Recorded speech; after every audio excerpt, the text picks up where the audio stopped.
Welcome back, guys. This is Arnaldo, aka Mad Dog, and this is The Real, episode 226 of GG's The Mouthful Podcast. GG! Happy Friday. No, wait. Happy Saturday. No. When is it coming on air? Happy Monday. Happy weekend. Happy day. Whenever you're listening to this podcast. Happy whatever you're doing. Happy whatever day it is for you. Hope that you're happy. And hope that you're not worrying. Just be happy. I'm about to get happy right here. There we go. Oh. All right. We got is this a soft drink or a hard drink? It's a medium drink. Somewhere in the middle. It is liquid with alcohol in it. Oh, okay. All right. What type of liquid? I dare not say. I have a feeling this is a hard seltzer, is what we're looking at, probably. Maybe. That voice, of course, is Mr. David Santos, a.k.a. Dream Twister. What is up, sir? How is it your hard seltzer? My day was fine. My hard seltzer is horrible. It's actually not horrible. It's what I happen to have in the kitchen. That's not true. Actually, I could make myself a decent drink or something, but evidently, my bartender is still miles away, and everything I do that I like, I don't know how to make it again because I don't remember the measurements, and everything that I do that I don't like, I end up wasting some good alcohol, which is never good. So, fair enough. This is what I deserve. Yes. Natural light water. Natural light seltzer. A Carolina lime mixer. I know. I remember there was so when we first moved to Florida, my wife and I, we obviously came here. We didn't have any jobs, and so, but we were living off our savings and started to look for work and stuff like that. But we came from New York, and came from jobs that we had money. We were actually doing pretty well off, so we were used to having certain types of drinks and all this stuff. But here, when we get here, we're like, well, amenities on the motherland of New York. Yeah. We have to be a little bit more cautious of the funds and everything. So we were drinking a lot of Natural Light, Natural Ice, Milwaukee's Best. All these really sad beers that gave you headaches by the time you were on the second one. That's how you know it's good. Okay. That's the measurement of yes, goodness. When you get a hangover, it's not even midnight. Oh God. You haven't even slept yet. Yeah. It's like a hangover starts before you drink. Yeah, just get it over with. Oh God. It was just it was interesting times, to say the least. Interesting times. Well, guys, thanks so much for tuning in. As always, please, if you haven't already, please go to goodgame.rocks and join the conversation there. It takes you right to our Facebook group. And of course, if you're listening to this for the first time, please like, subscribe, and share the podcast with everyone. Let them listen first. They got to listen first. Let them listen first, and then you know what?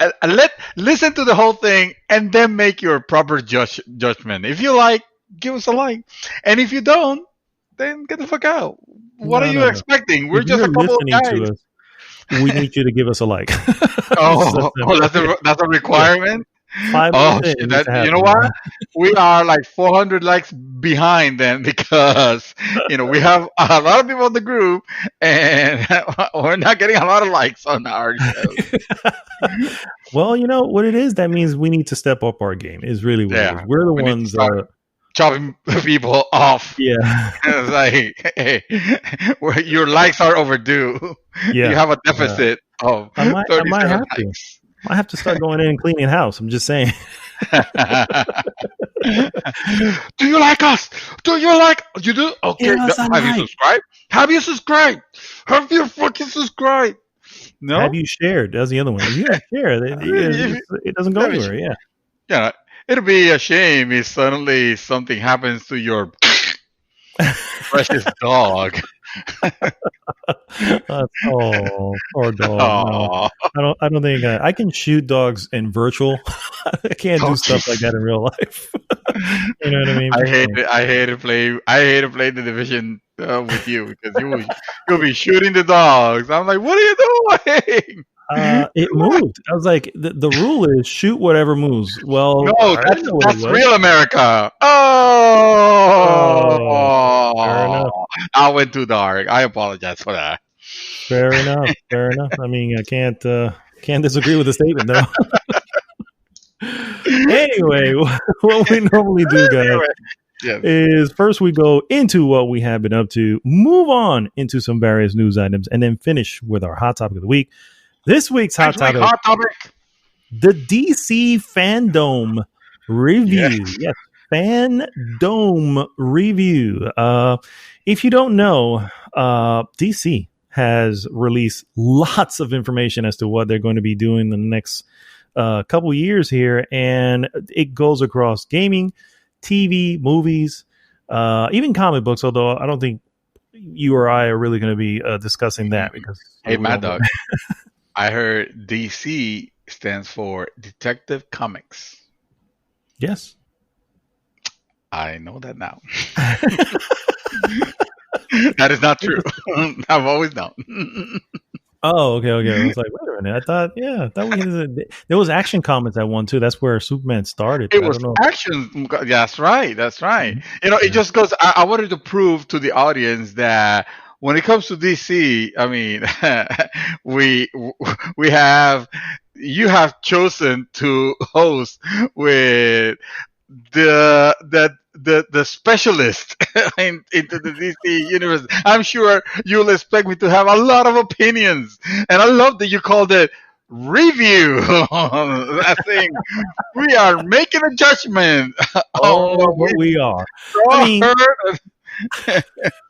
we have obviously none of the stuff has come out. It's more of a judgment on what they have announced.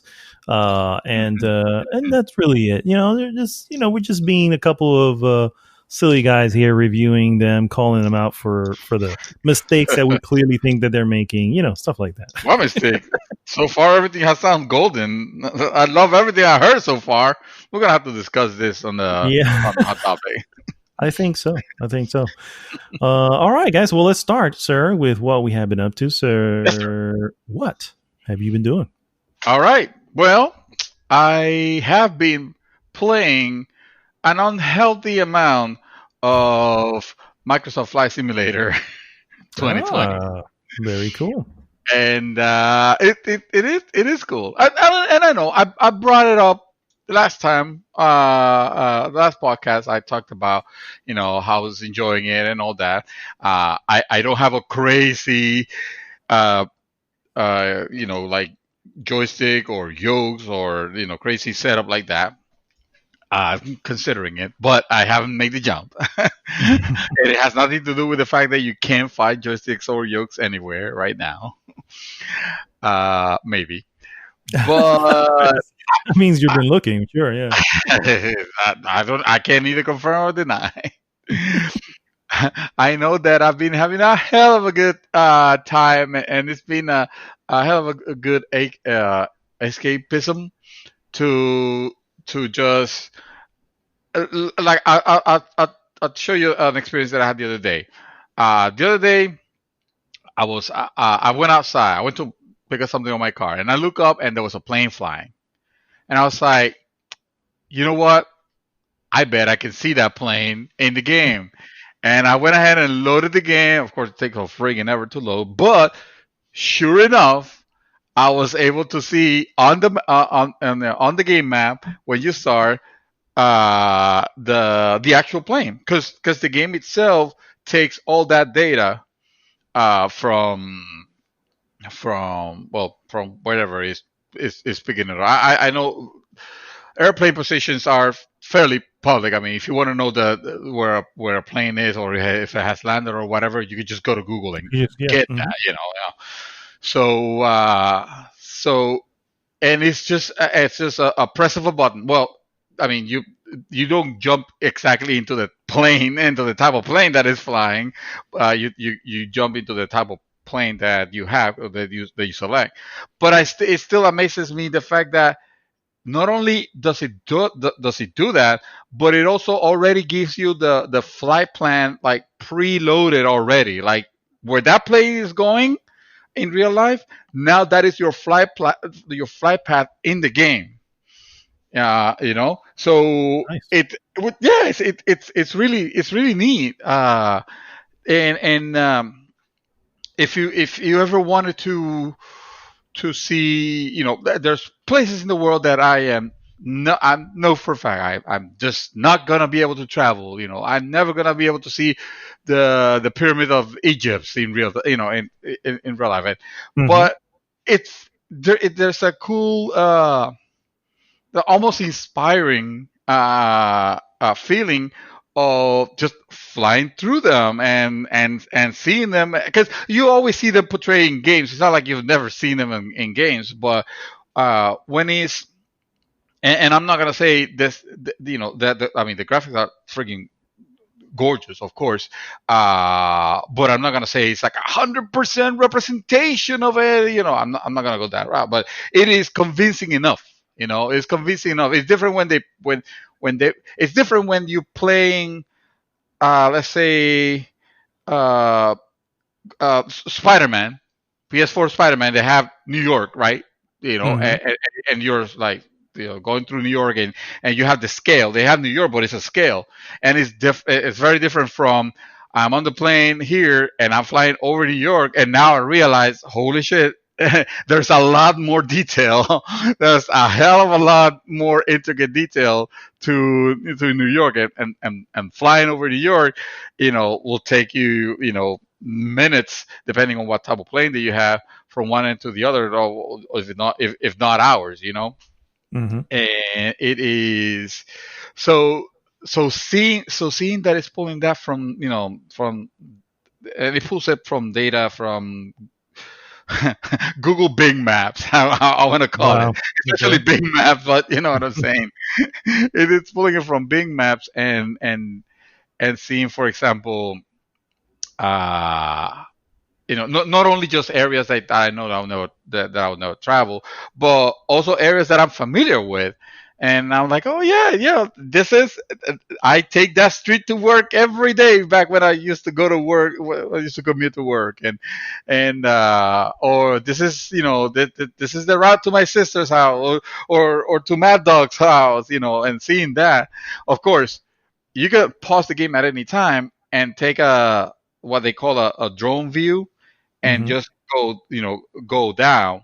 But that only works in certain area. I mean, it works everywhere, but The the detail. results are gonna be very, very Yeah. vary. Yeah. You might get a place where you know that it has been handcrafted. Basically, they have been coded, by hand, and they've been touched up. And some areas that is just using, that is the game interpreting the satellite data. And then you go down, and it's like, ooh, yeah, this looks like nightmares, like Nightmare City, USA. I need to get the hell out of here. But dude, it is. Let me put it this way: I got it originally because it was just Game Pass, and I was thinking of course, I'm gonna try it, but it's not the game. It's not the type of game that is gonna hold me or anything like that. Uh, and and so far, it has been the opposite. I've been having tons of fun with it. Even though it's not a game that has, I mean, it's the definition of a sandbox. It doesn't have any specific missions. Yes, it does have some challenges that it asks you to do if you want to try them and compete. And some people find, they're fun doing that. But you don't have specific missions. I almost wish it did, to be honest with you. I almost wish it had it had something else for me to do than, well, is the entire planet where do I want to go now? I want to go to a place that is cool because I don't want to, I don't want to be flying for, hours and hours and hours and not see, and the scenery is just a bunch of clouds, even though that is what you tend to do for the most part. I haven't flown any of the big planes, of the jetliners. I haven't flown any of those. I've gone and Really? looked at the cockpit just to see how intricate they are, and let me tell you, the detail is kind of daunting when you see all those knobs and buttons and bells and whistles and all that crap. Like, wow. Like, there are buttons over here that I bet real pilots don't even know what the hell they're for. Like, they're just there to impress, uh That's for the co-pilot. Like, that's the co-pilot knows what not that just, is. yeah. It is no, I did actually, I did one of the, not a jetliner, but a jet plane, or one of the passenger, smaller passenger jet plane, and you can put it on autopilot, and then you can actually choose to sit by like a window, like a passenger window, and it was like, well, this is as much flying as I'll be doing this year because now that it's almost prohibited, you know. This is the best it could get. No, I'm loving it. Another knock that I has against, unfortunately, is that I don't feel the tutorial does a very good job of getting people in. Like, No, it's a freaking flight simulator, and it it only has like 8 lessons, and they are very basic. They are on you a would think Cessna it would plane. take more to fly a plane Yeah, than eight lessons. exactly. Exactly, and it's still it because it almost it's giving you those lessons, but at the same time, it's almost like it expects you to know some of the basics already.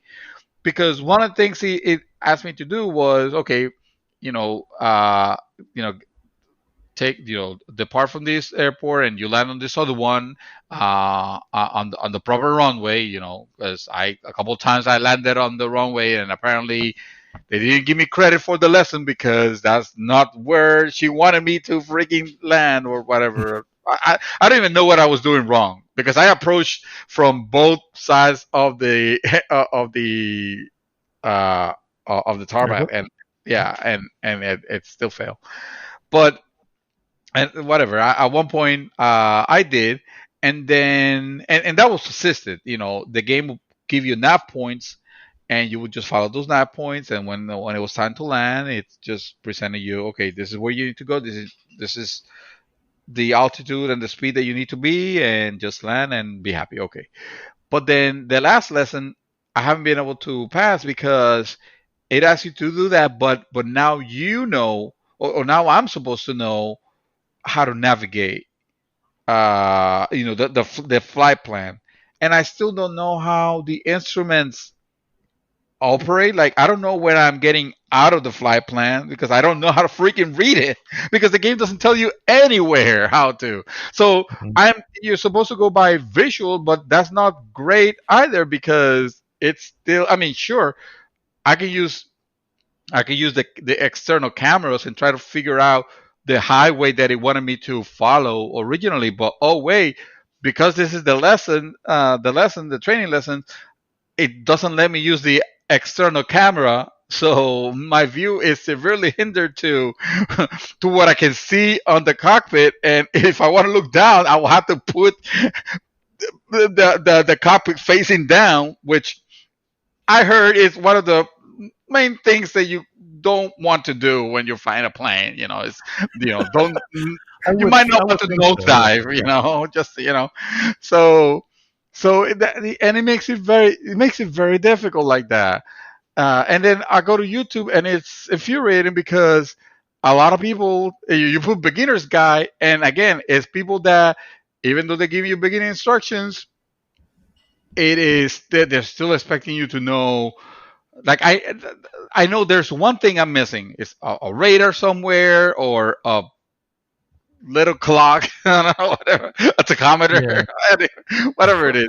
a I, tachometer. I I'm not. there's, Yeah, there's I'm always a not. tachometer. I'm not finding it.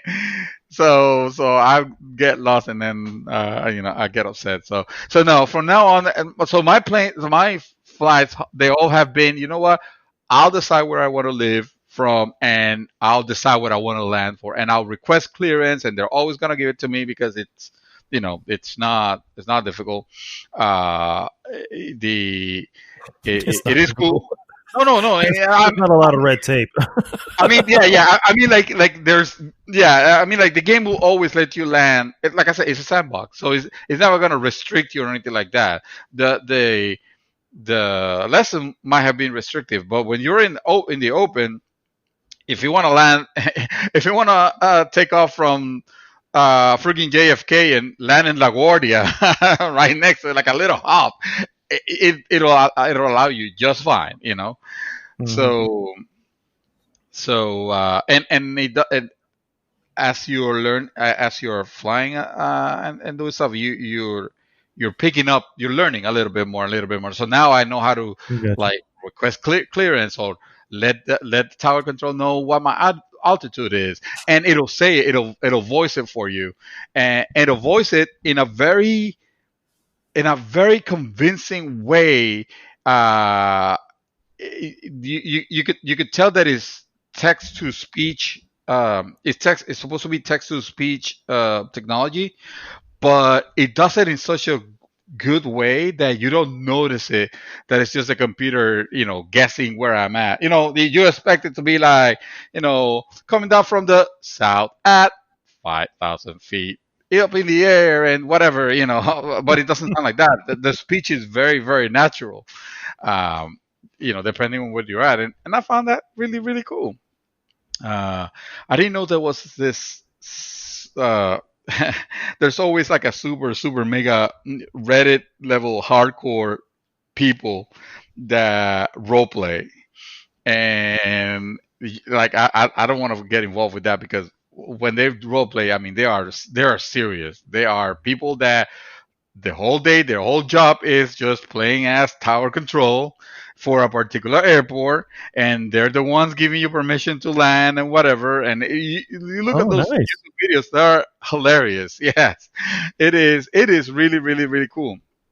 There are communities like that for a lot of games that lend themselves to be role played and simulated. I remember Mhm. the Eve Online crowd is like super super serious when it comes to role playing, and like you don't go there unless you are completely committed 100% to be your character and act like your character and live on that world. you know I can do it, but No, I we have recommend. we have other things that have to take. Yeah, yeah. Unfortunately, I can't take 18 hours of my day. I need to be tower control. No, I can't. I can't do so like that. But that's not the only game that I've actually been playing. I just wanted to touch on it again because I I forgot, you know, to mention some things about it last time we spoke. But I've also been playing um, Gears Tactics is what it's called. Oh, the I, is it the turn-based one? yes, yes, yes. Okay. Yeah, it's basically I wanted to call it the Gears XCOM, but that's not too far. It's not too far from the truth because it is that type of turn-based combat but in the Gears of War universe. Mhm. And so I picked it up, again, Game Pass, and I started playing it, expecting it to be like the first time I saw that game. It looked cool. I remember, it looking nice, but I was like, yeah, but it's it's not gonna be like XCOM. It almost feels like something that could be like a mobile experience almost. And I Oh, realized that, and that sounds insulting, but that's kind of like the first I time that I mean, saw it it, is kind of what like it is, what I right? expected. Yeah. Yeah, but no, man, I could not be further from the truth. This is not in any way a mobile experience. I mean, Uh-huh. I don't doubt that it could be ported to one, but this is a full fledged uh, Gears of War game with but with XCOM turn based elements that played very well, actually, very entertaining. And I will almost describe it as XCOM, but without the XCOMery. Okay. uh, You mean but without the crushing difficulty? yeah, Is that what you well, mean? Okay. I haven't gotten the game gets difficult. Don't get me wrong, some difficult, but XCOM almost feels like a game of chess where one wrong move could just destroy you for the rest of your play. But the problem with it is that even worse, it could destroy you without you even knowing how bad it is until you're much later. So you have in XCOM, I feel like there's almost too much of a risk of messing up and not knowing until it's too late. Uh, on this one, it is challenging, but it is not punishing, like XCOM. Like you don't start at a supreme disadvantage. If anything, this game will give you the tools that you will need to start fighting up front. It'll probably have you facing a lot of troops, but not in not in ways that you cannot handle. Again, that feels punishing, like XCOM, where it feels like, well, this is fucking unfair. What you're trying to do. I this is not skill. I gotta be lucky. I know that's not true. I know that if you're good at XCOM, you could actually beat it very handedly. But playing XCOM 2 didn't feel that way. Mhm. It honestly felt very heavy, very like a chore, very An uphill tense. battle the whole way. Yeah. Yes, exactly. And you don't want to have that, or I don't. Some people prefer and Yeah. I enjoy was gonna that. That's say. fine. Yeah. I don't want to. I don't want to have like at this day and age in my life. I just want to. I don't want. I'm not saying I want to play easy games. I want, because if I wanted to play easy games, I'll just fucking play them on easy and get it done with. But I want to feel like I told you. I always said I want to feel like a badass. So so in this game, it's so good because it retains that Gears of Warness. Like it almost feels like, yes, this is Gears of War 5. As far as the engine and the look of the characters and all that, but they just and the look of the world. But they just switched the camera. The graphics are that good. You Mm. know,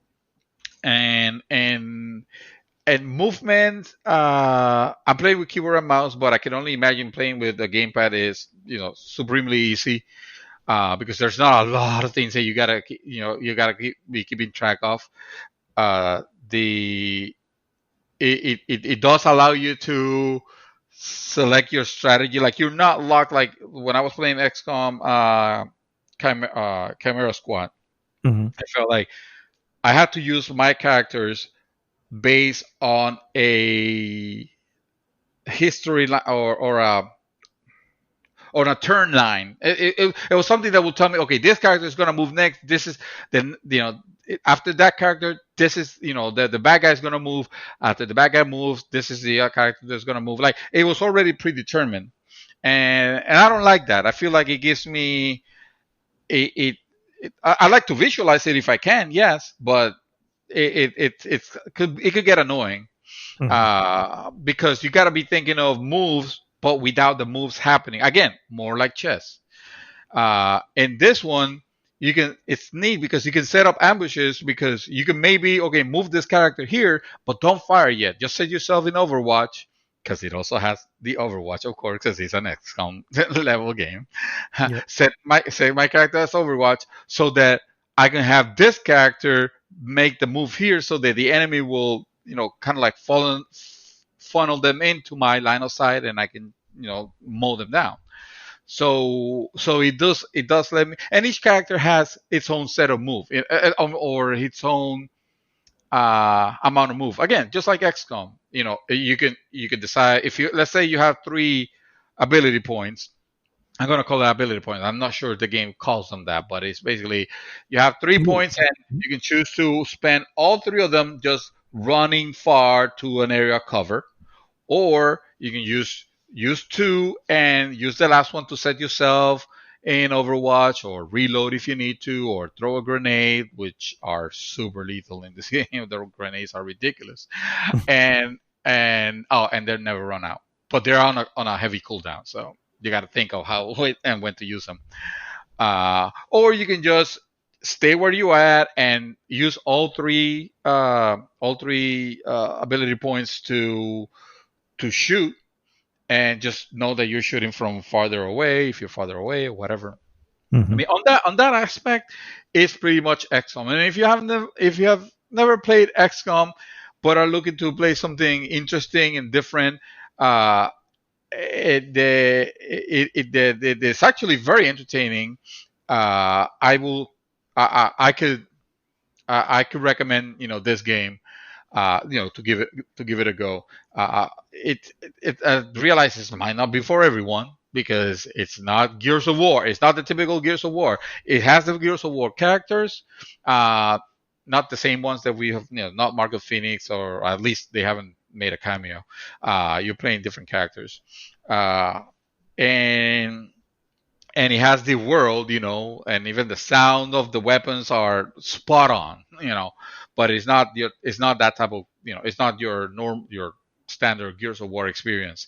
It gets really close though. It feels really good. If you're a fan of Gears, I will highly recommend. The game takes place uh, right after E-Day, or uh, what is it called? E-Day for emotion explosion. What the fuck was E-Day for? I forgot the name. I'm not a This is Gears how guy, I'm so I have getting no old. clue. People are yelling it right now, and I get it. I forget things. Don't People worry are about it. people are yelling at you, going, Yes. "Wait, don't you Yeah, yeah, know yeah. what the People are, hell?" yeah. It's up for, the fuck was E-Day for now? Gears of War E-Day. What the Emancipation hell? Day, Emergence Day, motherfucker. That's the one. Emergence Day. emergence. Okay. Uh, yeah. That's when the locusts came out from the ground and started messing every major city on the planet Serra, because that's the name Mm. of the planet. It's not Earth, even though it kind of looks like Earth. And so it takes place around that, at the very beginning, the well, maybe not the very, very beginning, but right before the mission where the Earth Directorate just decided to wipe out like every planet, firing lasers from the satellites in the sky and decimate the cities to destroy the locusts, and what could only be the most half-ass, dumbass tactic in the history of warfare. Yes, let's go ahead and nuke the planet so we can win, so we can protect the Yeah, planet. what happened in the Matrix? They decided to scorch the sky, and then suddenly, oh, we can't survive outside. We have to actually. It's like nobody thinks of the consequences. It's like, well, how do we destroy them? Well, let's just nuke ourselves. That's how we save ourselves. We'll figure out how to survive later. Yeah, exactly. Who cares? Or half of humanity, if not almost all of it, gets destroyed. It is.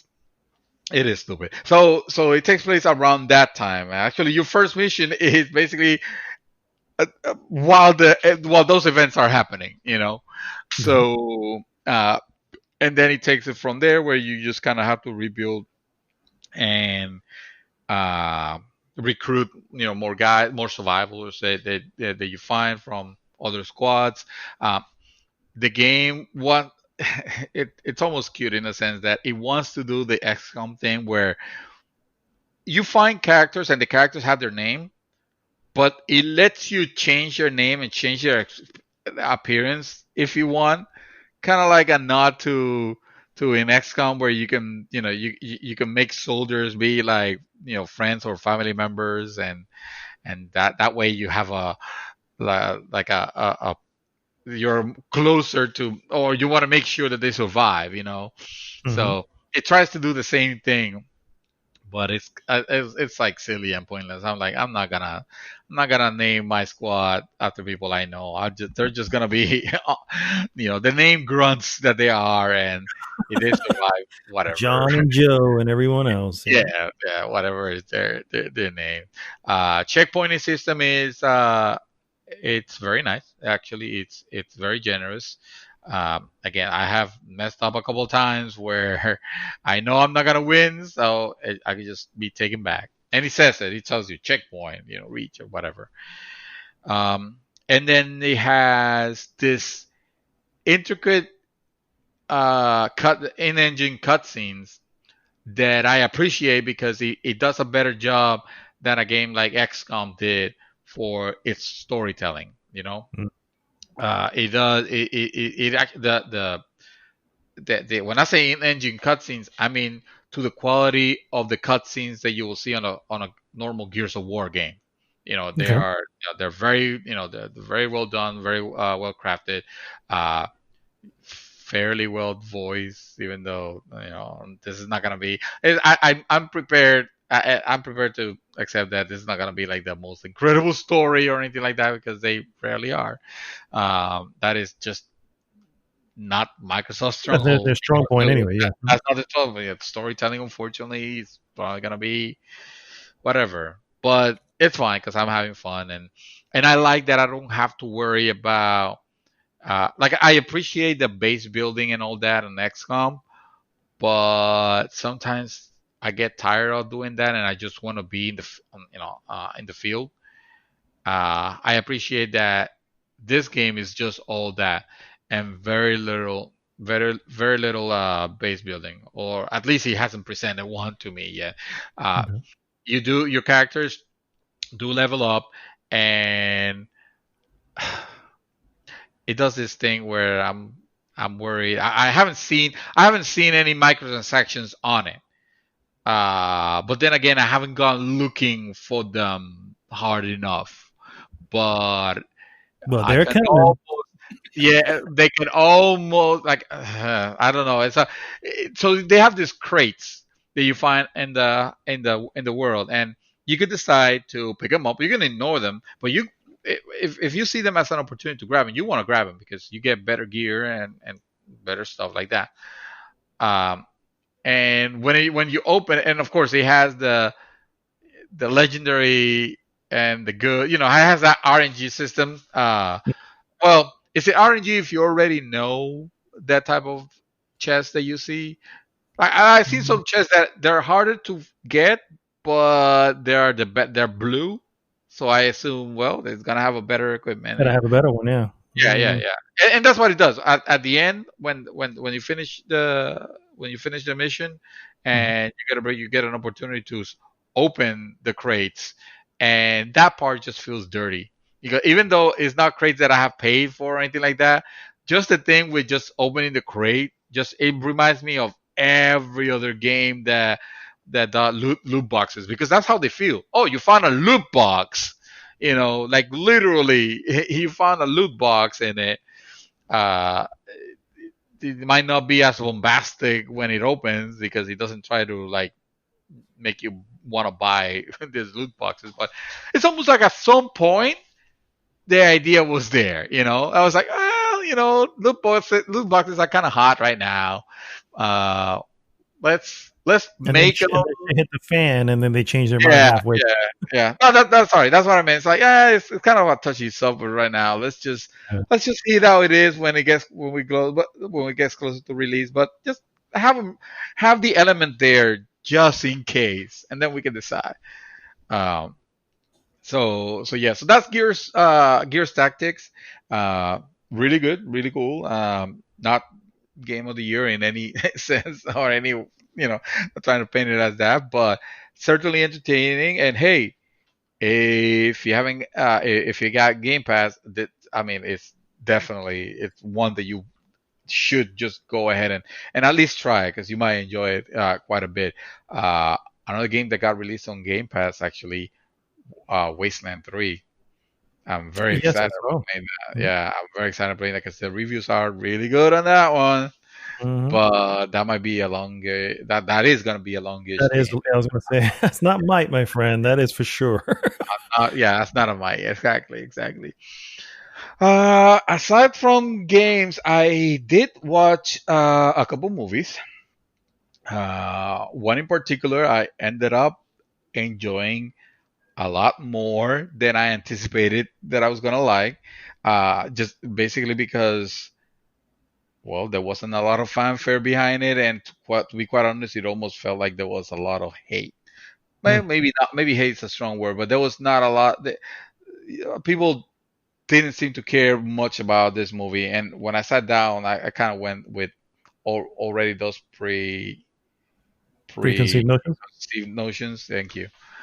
And I was actually pleasantly surprised. I enjoyed it as much as I did. And that, my friend, is the movie Passengers.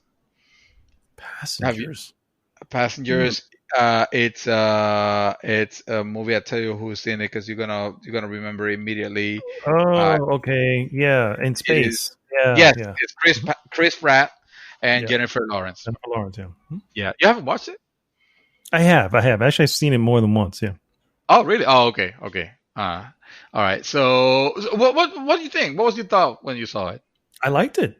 I liked it. I remember hearing some not so good things about it. Hmm. Hmm. Um, but I don't know. I walked away from it like this was actually a fairly competent sci-fi film. It had a couple of tropes here and there that I was like, okay, I guess you got to Yeah, include your usuals, but other than that, I think it was pretty good. The performances were great. yeah, yeah. I thought, you know what? I'm glad you mentioned it that way because it's almost describing my feeling. Uh, in better words, it's I went on it kind of like lukewarm, like, oh well, sure. It seems like sci-fi. It's probably I'll probably enjoy it. I mean, I like Chris Pratt, and obviously like Jennifer Lawrence. She's a great actress. But I don't know, like, how's the chemistry? Like, is this gonna be like a silly? I don't know. I don't know what I was expecting. When I say I was pleasantly surprised, this is because I found myself like really caring about these characters, especially. And this is no spoilers. I won't go into spoilers or anything like that. But uh, you do get on the trailer that Chris Pratt wakes up in this in this huge spaceship that is traveling. It's interstellar travel on a mission to like another planet. It's like hundreds of years flight. So they're all in cryogenic sleep, and he by elements that I'm not gonna spoil, he ends up waking up early, and it's still, turns out it's still like 90 or 100 years to go on the trip. So he's obviously not going to make it to the planet, to, His to body, mate. the destination. Yeah. His His remains remains will.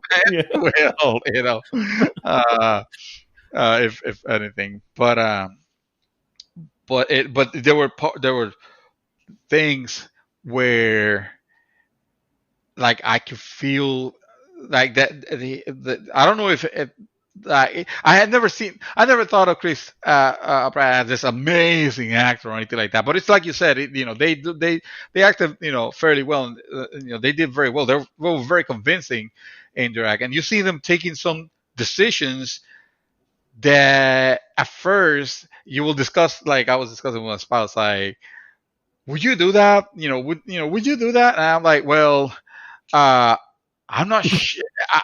I'm pretty. It's easy for me to judge here and say yes or say no, but you got to think of it as the way he is or what he's going through or whatever.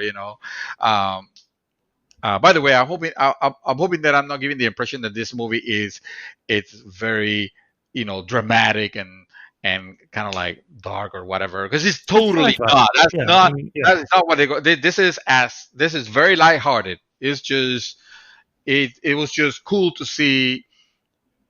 It was just cool to imagine to think of all the the reasoning behind you know his actions and their actions, and they also they introduced this character that he's like he's an android, and he has probably one of my favorite quotes that I have heard in movies in a long time.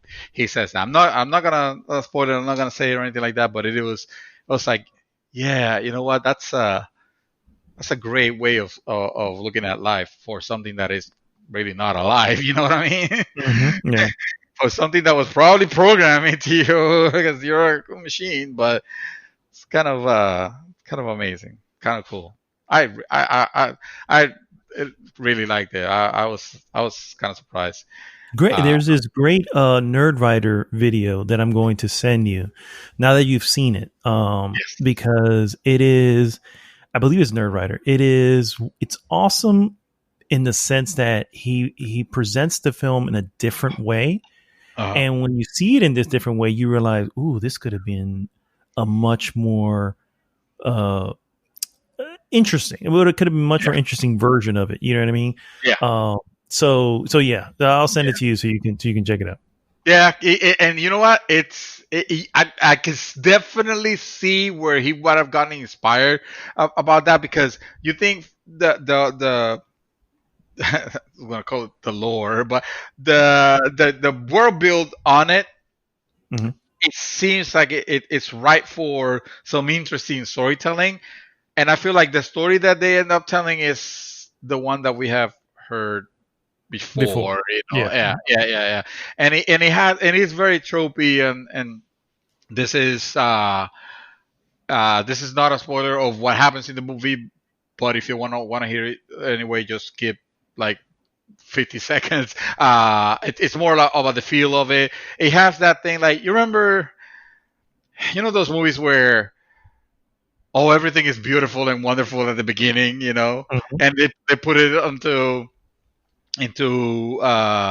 very Twilight, if I want to say. And okay, at some point, this is where shit's gonna hit the fan, and the second act, or whatever you want to call it, and he does it so it's like very sharp when he does it, and not in a good, not in a good way. Not, I don't mean, like, I don't think it was particularly interesting or exciting or whatever. Yeah. It's, but it has to happen. Because otherwise, if the movie just ends up being this beautiful thing, then what's the point? Yeah, exactly. Like I said, Uh, it's one of those things where you can see every angle that they're coming from. So yeah. the main difference, if it wasn't in space, it would Mm. have been a probably as mediocre a film as you can find. You know what I mean? Because you know, just the fact that it was in space made it somewhat more interesting. You know? Funny you mentioned, because I also happen to have seen the same movie again, but not in space. Ah, there you go. Actually, no, this was not. This one, it's not the same, but you can almost see there was a subject that it was a common subject on this movie. So I was like, did we do this on purpose? Like, it's not. I was not. That's not what I wanted to go for. And that movie is called The Mountain Between Us. Ah, Have you seen the Mountain Between Us? I have not seen that one. No. Oh, okay, all right. It's good. It's not a bad movie or anything like that. It is a movie that has uh, uh, Kate Winslet, Yeah, uh, and Idris and Elba. Yeah. Idris Elba. Yeah. And then you can probably see the full cast. Anyway, so this one, I'm just gonna read it from IMDb, so because it's better that what I could actually put in words. But it says, stranded after a tragic plane crash, two strangers two strangers must forge a connection to survive the extreme elements of a remote snow-covered mountain. When they realize help is not coming, they embark on a perilous journey across the wilderness.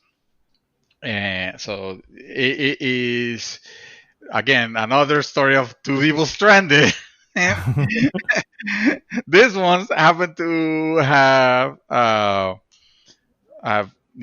met at an airport, and somehow they end up catching a charter flight, and well, things go bad, and they end up stranded in a mountaintop. Obviously, the characters are hurt.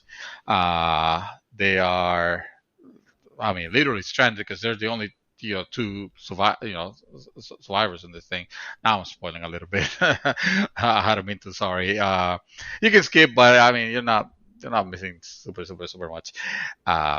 The it is it is. I mean, these characters at the beginning they're not really super likable as character because you can hear like the lady complaining in front at the gate because the flight so she needs to catch a plane because she's getting married the next day and the flight's been canceled and you hear her but you don't understand I need to be on the plane, you need to do something. It's like, and I'm thinking like, how the hell, lady? Like, what the fuck do you expect him to do? Like, just give you wings or something? Like, the plane is the flight is canceled.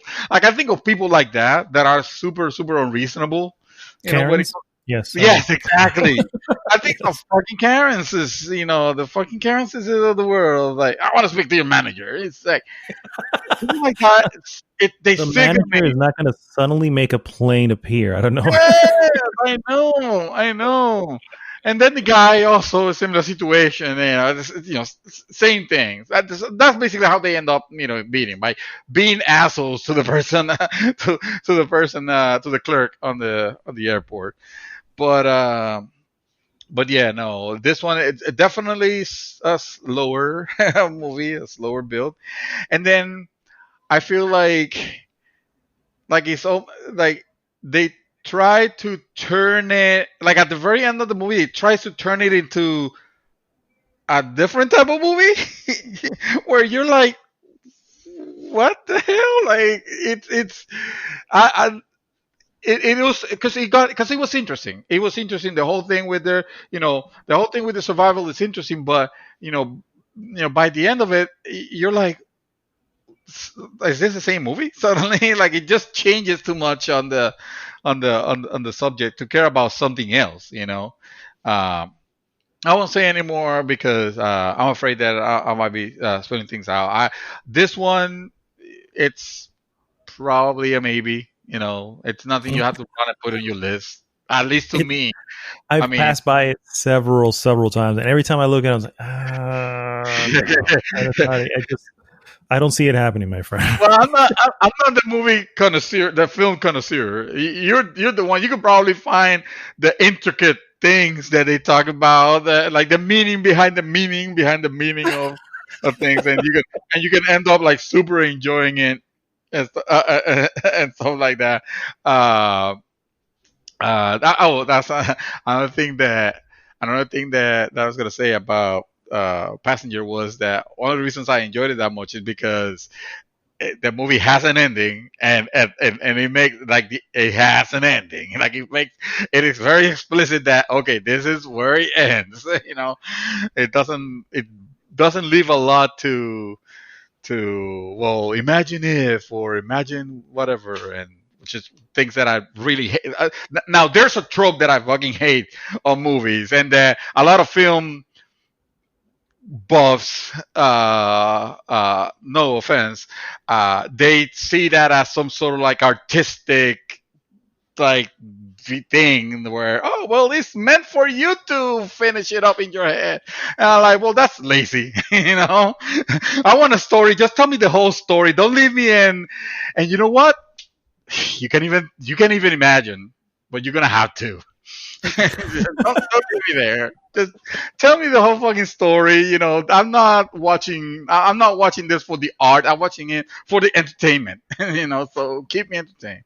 So, to be fair, this one does it also. It doesn't seem like it sticks to landing.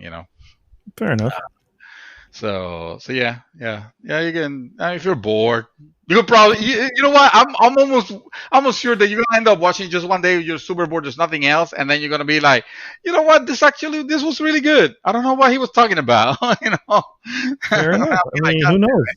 I might get around to it like that. I do tend to wander back to certain films that I've passed over many a times. Yeah. And then yeah, I'm pleasantly surprised. So that's how you discover gems. Yeah. True. Very true. Yeah. Your own personal gems, even though the rest of the world probably thinks it's not a gem. Exactly. All right, I'm gonna start talking now. That's awesome, man. Well, I mean, since we're in it is awesome that you caught 2 films in 1 week. I mean, that's not that's not a normal feat for Dream Twister. I don't do the films or the movies a lot. When I do, I don't pick some great ones. Well, speaking of picking some great, I'm gonna stick with the films at this point. Picking some not so great ones, or some great ones, depending how you look at it.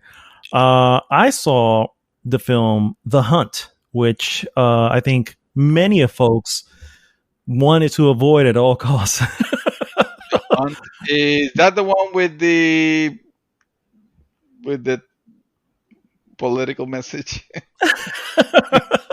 I don't know how to say it. The sad part is that everybody thinks that, and the film literally does not. I mean, it doesn't even. And I think personally, so the movie's called The Hunt, and what it is some people are captured and taken to a location, and they wake up in this clearing, and they don't know where they are.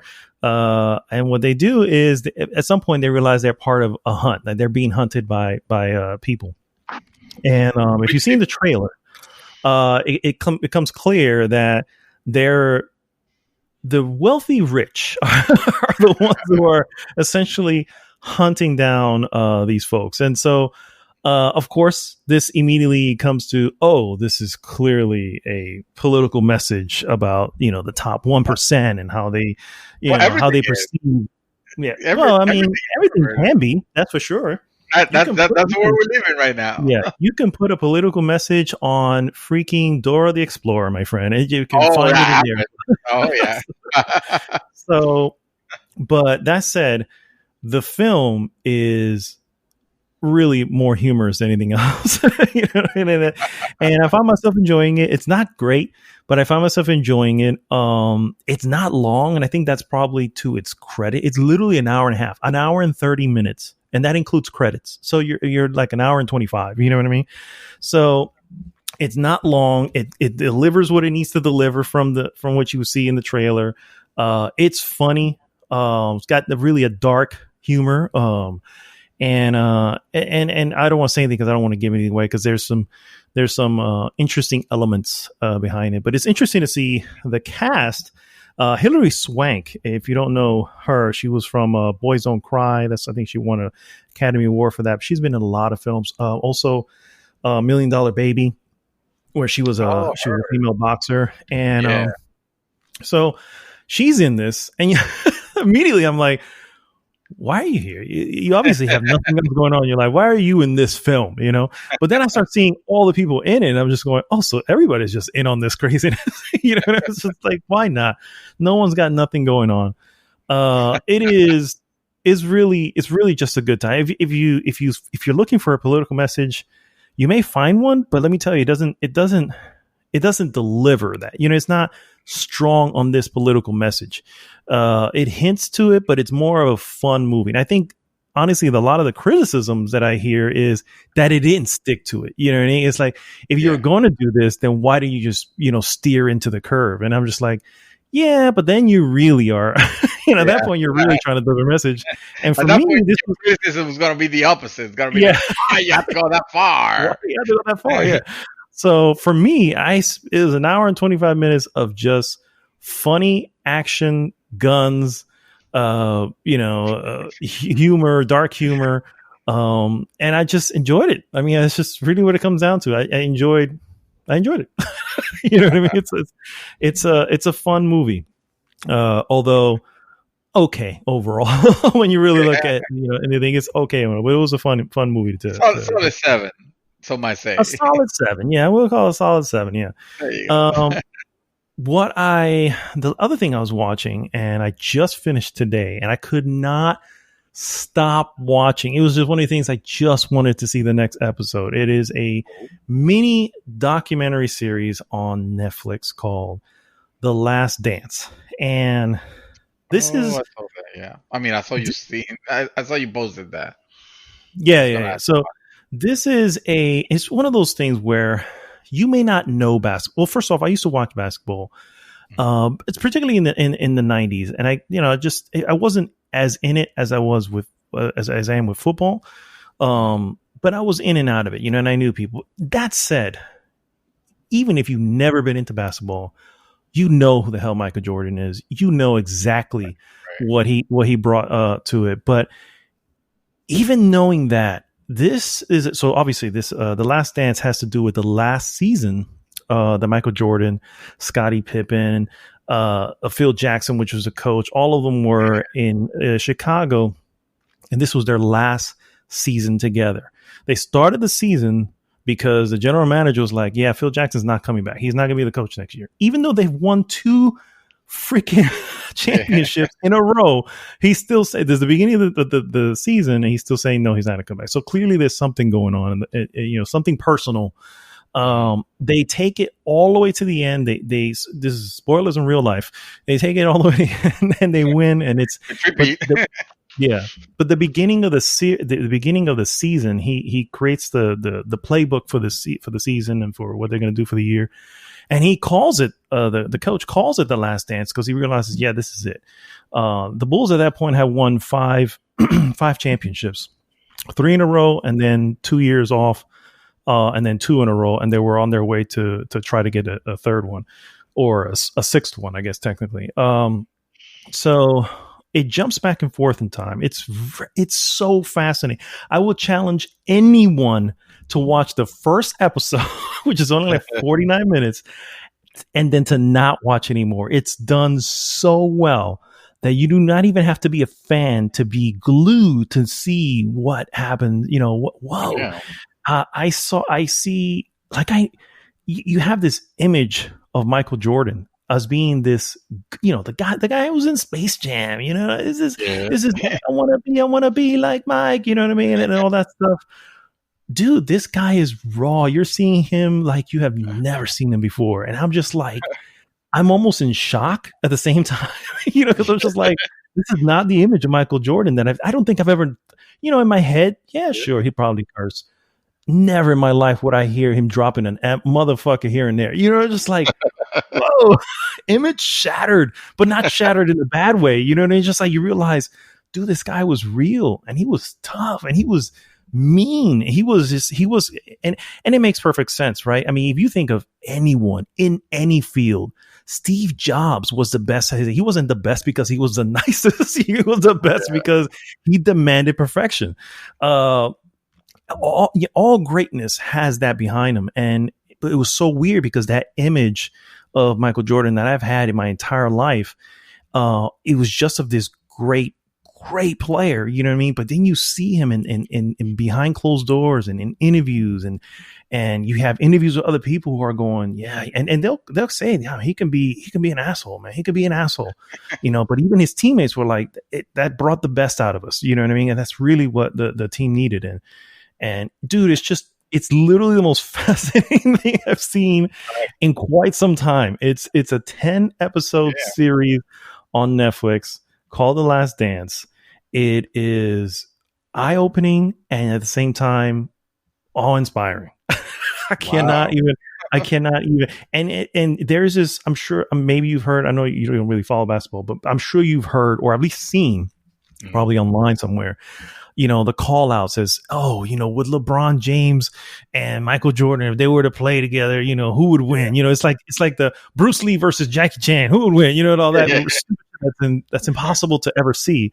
And so that's the call. I'm sure you've seen it many times, dude. Watching this, there is just no freaking doubt who the hell the greatest is, and that does not take it away from anyone else. You got a lot of them who are really, really good, really, really great. But this dude demanded perfection. I was like, man, you know what I mean? And it's literally the best thing I've seen in quite some time. I couldn't stop watching it. It's 10 episodes. I burned through. I started last night, finished today. Oh, wow. It's just like, I just could not. I'm like, this is unbelievably one of the best, documentary thing that I've seen. Yeah, I can like I said, it doesn't matter if you know basketball or not. The fact is, Jordan, and if you want to see Jordan uncut and really see what made him great, first episode, guarantee you will have to go back. And I'm talking to you. I'm talking to everybody listening. you will not just have that one episode. This is a mandate from the Mad Dog. He's saying. I'm telling you, you need to watch it. I need to watch it. Fire! It is fire, dude. Honey, we're gonna have to pay Netflix again because evidently we need to watch Michael Jordan. It is absolute fire, dude. The way the actual thing is presented, it almost feels like an action film. That's how the bombastic music and the intro and everything's just like. And the way it ends on a it's one of those things where it ends on this note. You're like, oh fuck, yeah, I gotta watch the next one. It's done so well, hands down. Props to whoever the people are behind it, and it's just good stuff, man. Anyway, I will gush forever on that. So let me just move on. Those are really the only two things that I've watched. I did finish Carrion on Nintendo Switch. Yes, I saw that. Yeah, that game is a lot of fun, dude. That game is a lot of fun. Yeah. When you start to really get all the abilities and you just tear up, I mean, it sounds crazy, but just tear up a bunch of scientists just because you're trying to escape. It's just like, wow, this is graphic in the weirdest way. But it is also a lot of fun. So I if you're into Metroidvanias and you're into something new, this is definitely a different type of Metroidvania that really merits giving it a shot. How long? It is. How long? Probably 6 hours. Oh, okay. Metroidvanias, side-scrolling Metroidvanias generally have never been long. I mean, even like Super Metroid and Symphony of the Night. Once you know where thing's at, you can almost burn through those in 3 hours. Yeah, the problem is knowing where things are, and some exactly make it very difficult. Yeah, and here, like I said, my only criticism is again that there's no map system, and you can probably lose time looking for where the fuck am I supposed to go, Yeah. And so that's probably the only criticism I have of it. But that said, it sticks to its guns. You are the monster. A monster's not going to be carrying a map. He doesn't have access to the computer systems to see where he's at. It's just it's at. It just makes sense. So, I get it. So, and then the other thing I started playing was is Last of Us, not Last of Us. Oh my God, Life is Strange. Life is Strange 2. Season 2. Yeah, season 2 or it's just Life is Strange 2. It's not really a season. And actually, I started first with the Awesome Adventures of Captain Spirit, which is the actual like little prequel thing. It's only like an hour, maybe an hour and 15 minutes long. There's like no trophies because the game's free. It's just something to kind of I don't know, wet your beak, if you will, before you play the game. And I finished the first episode. I'm somewhere in the halfway through the episode, second episode, and it's definitely nothing I expected. It is first off, the characters you're playing are Mexican American characters, which I did not think was like, I don't know, in my mind's eye, I don't recall that being the case, and I was like, oh, well, this is a little different. You know what I I mean? don't know, brothers or something like that. They are brothers. Yeah, they're brothers. And so essentially, they live in Seattle. There is, I won't say what it is, but there's an inciting incident, you know what I mean, that sets them off to now essentially be on a trip to Los Alto or Puerto Lobos, Mexico. And so, and there's again, from the trailers and from everything, and if you play Life is Strange, the first one, and Awesome Adventure, you realize that there's a certain ability involved, that one of them has. And so it's, getting familiar with that, making decisions that can alter the route that you go. Same as any other Life is Strange scenario. And it's actually really good. My only criticism, or a main criticism, that I have is the way the dialogue and everything's set up. It's a little choppy, but it's always been. It's just the way this particular type of game is. Yeah. And when you again, coming off of Last of Us 2, and you see how fluid that is and how amazingly acted and performed those are, it's like you go to here and it's like, oh my God, this is some stilted ass shit, but there's some interesting characters. There's one character I freaking fell in love with, and it's just like, it's one of those, I don't know how to explain it, but it's like a guardian angel type character where it's just a beautiful thing. You know what I mean? And so I don't know, man. That first episode really, really got me, and I'm just like, man, I didn't. But I'm realizing that each, as you start every episode, there's a lot of figuring out where you are now, right? Because it never takes place right afterwards, a little bit after. So you kind of have to figure where things are now, and then you have to search and look at little things, and it's just like, oh, I just want to get the story moving, you know what I mean? But you got to go through that little whatever. So I'm sort of trudging my way through it, but overall, I like where it's going, and it's very interesting, very different from the first Life is Strange, from the elements, or from the story elements from the first one. But I was going to ask. As far as because I know, I don't know how spoilery this is, so you don't have to answer on camera. I'll keep it light. On camera. Listen to me. You don't have to answer on air, but if you think it's too spoilery. But I was wondering, like, one of the things that, like, the original Life is Strange, it gets to a point where, you are. Well, you're basically playing with powers. Basically, suddenly you have the power to rewind time and stuff like that. And I know this game doesn't have that, and it doesn't look like it is going into any of that, which was kind of a bummer a little bit, in the sense that I was like that. The time rewind stuff, it was kind of like a cool puzzle solving element, and not having it. Like, I wonder, like, okay, so it is gonna be like Life is Strange without the Life is Strangeness, or pretty much, yeah. Yeah. So the issue is that, I guess in a lot of people's minds who haven't played any of the second ones, because if you look at it, Before the Storm, you're not even playing as the character who can rewind time. You're playing as Chloe. So it's like, which I haven't played. Yeah. So believe it or not, I haven't played it. I need to go back. So the perfect example is that it's like, you realize Life is Strange isn't about rewinding time. It just happened to be that character had an ability to rewind time. Right. But it's still the choice, right? It's the choice. Are you going to rewind time? Or are you going to undo these things to try to do something different? Or are you going to let them play as they're going to play? And here it's more in the moment, where it's, are you going to do this that can probably affect your brother in a negative way? Or are you going to do this that can affect your brother in probably a different way, negative or positive? You know what I mean? It's like, you don't know.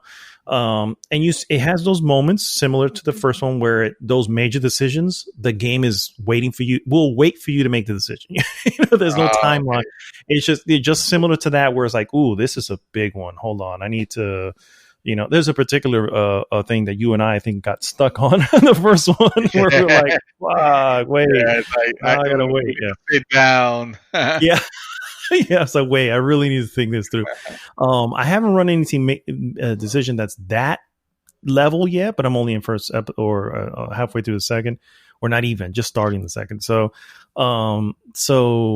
but anyway, that's what I'm making point to say is that the rewinding time was Roar just the first game's shtick, essentially. You know what I mean? It was what that game was bringing.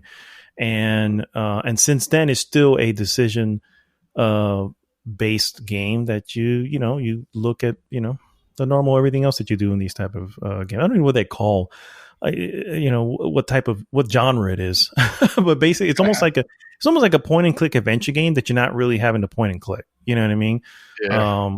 That's kind of those are called movies. Well, you still have to bring items from one area to another. You still have to figure out something, but it's not as bad as an adventure game where you're like, wait, so I need to take this chewing gum, put it with this bobby pin, and that's how I enter this whatever. You know what I mean? How the hell would you ever figure that out? You know what I mean? So it's not that bad. Yeah. I didn't try the chewing gum and the bobby pin. Yeah, no, that's actually literally the answer to almost all of the. It's for the solution. All the adventure games from back in the day. That's the answer, guys. That's the solution. But anyway, that, ladies and gentlemen, is really all I've been doing.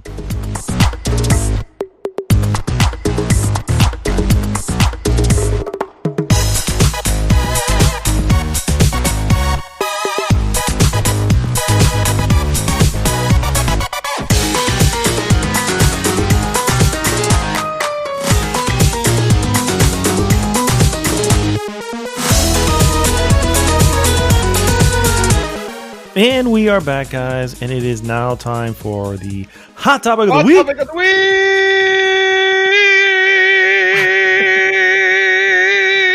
We gotta do it now.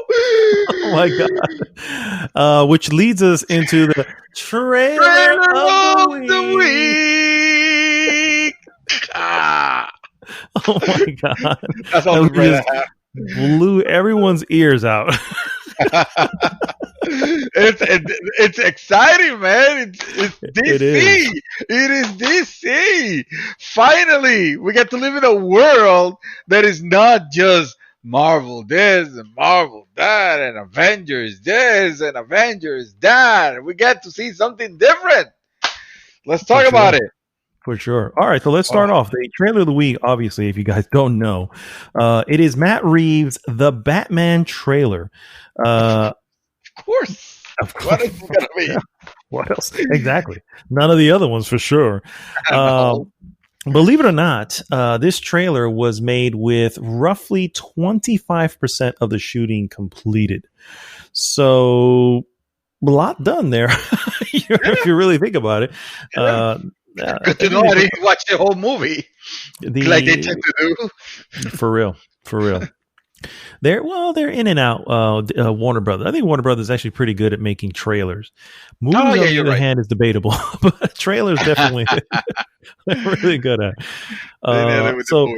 They definitely nailed it with this, with the tone and the setting of this particular one. I tell you, because let me tell you, they could not have picked up a better song to open this trailer with. For sure. Holy shit, was I excited to hear Something's in the Way by Nirvana. And it sounded like a different take on it. I mean, definitely sounded like oh my god, I forgot his name. What is his name? I should never forget his name. Nirvana's lead singer. Oh my god, help me here. The guy who died? Yeah. God, I don't recall his name. Rest in peace, but I don't recall his name. But go ahead. I'll look it up while you. Okay. So anyway, so yeah. Kurt Cobain. Kurt Cobain. Yeah. Jesus. It Okay, just came to guys, me. Yeah, guys, before you start making fun and yelling, it's middle age. It happens. It's gonna happen to you when you reach it. You for know, sure. it's gonna happen. It's middle age. That's all it is. And it's funny that we're trying to do a podcast when we can barely remember shit, which makes Right. it hilarious. Part of the fun, Yeah. anyway. So yeah, so it definitely it definitely sounds like Kurt Cobain singing, but it's like a different arrangement. And anyway, the tone that sets off, from the moment, it's like you almost wish, and this might just be me. And you know what? I'm gonna take this is probably nobody else cares about this wish but me, but I almost wish they tied it off somehow with like it happened, like it was tied off somehow in the world of, the world of the Joker movie, that we had. Oh, okay. Why, I don't know, because I honestly, the Joker, the GC's Joker movie that came out last year, was not going for that superhero vibe. Like, Hmm. this was the Joker, but it was not, you know, The Joker in the a world that no Batman superhero Joker. existed. Yeah, Yeah, yeah, exactly. Which I thought it was a great take. And to be fair, it should stay that way. I believe also it should stay that way. agree. But man, like when I started seeing that, I was like, oh man, but what if, like I don't think I would have minded. Some people would have been like supremely offended probably by the thought. That's why I said this is just a me thing. but Honestly, this is my quick, just random prediction here. So if you've seen the trailer, you know that the Riddler is clearly involved. Yeah. And if you know the storylines, based on the news releases and stuff, then you also know the Penguin's involved. Because Colin Farrell plays the Penguin, Paul Dano plays the Riddler. So they are those are the two villains that are involved. And of course, Catwoman, which you can see in the trailer as well. And we're not going to debate whether she's a villain or not. But the point is that those two are involved. You know that much. So it's conceivable to have a film with the Batman, and the film ends, and you have a stinger, and then you suddenly see Joker. And it's played by, you know what I mean? You're like, and he escapes from the asylum. You know what I mean? It's possible. Oh man, you just took it to another level. It's possible. Suddenly it starts getting exciting, doesn't it? I can almost see the people like freaking the fuck out about that, positively and negatively. I can see. True that. I can see and who knows? We might be like it. I might need to rewatch the Joker movie again just to capture it. This is a movie yeah. If this is a movie that really that should be intermingled with the hero universe, but why shouldn't it? I mean, it's just, we're talking about the Joker, for crying out loud. It's a Joker. I mean, now you wouldn't want it will have to depend on what tone is it setting, and I'm afraid that if they set the tone extremely hero-y, then having the Joker there is just gonna stick out like a sore thumb, because it's just definitely, that was not the character they were trying to go to, and it's just not gonna feel right. So I get that 100,000%. If this somehow, I don't know how, but somehow tries to be a little bit more cemented in reality, which I highly doubt from what we saw in the trailers. I highly doubt. That's why I think it's pie in the sky, because the trailer looks. Oh no, this is a hero, Batmobile and crazy technology, True. type of But Batman. also you have to remember that the Joker film that we saw was sort of a period piece. It was True. clearly meant to look and feel like the 80s. True. So And if there's one thing we know, heroes and villains in comic books and everything, they don't age. So it's That's possible, also yeah, true. right? It's possible that he finally escapes, because Batman this is Matt Reeves, by the way, is the director of the film, Mhm. has mentioned that this is year 2 of Batman, meaning that he's been Batman for a whole year at this point. We're in year 2. And that's kind of how they've gauged a lot of, if you're not aware, a lot of different storylines from Batman.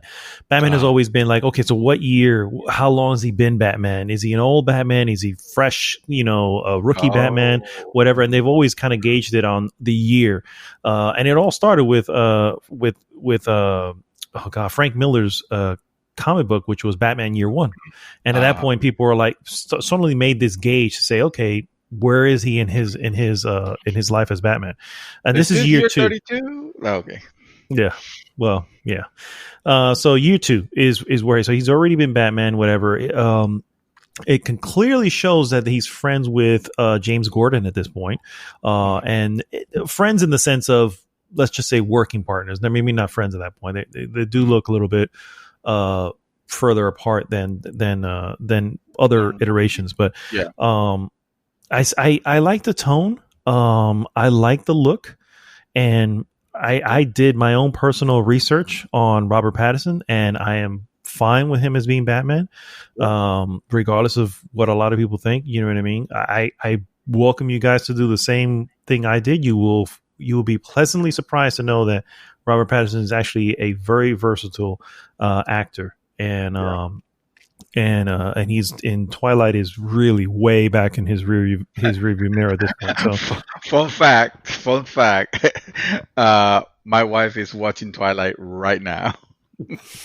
Like literally. why? She's never seen it? No, no. She quite the opposite, my friend. She Oh, so she's a constantly fan then. watches it. I wouldn't even say that because I that's why I try to ask her, do you like it that much? She's like, no, it's just something that I have seen already, and I already know what's gonna happen. So I can just, if I need to look at my phone, if I need to go to the kitchen, do whatever, I can. I don't have to stop it. Okay. She likes Fair to have enough. something in the background because I know I'm Yeah, here.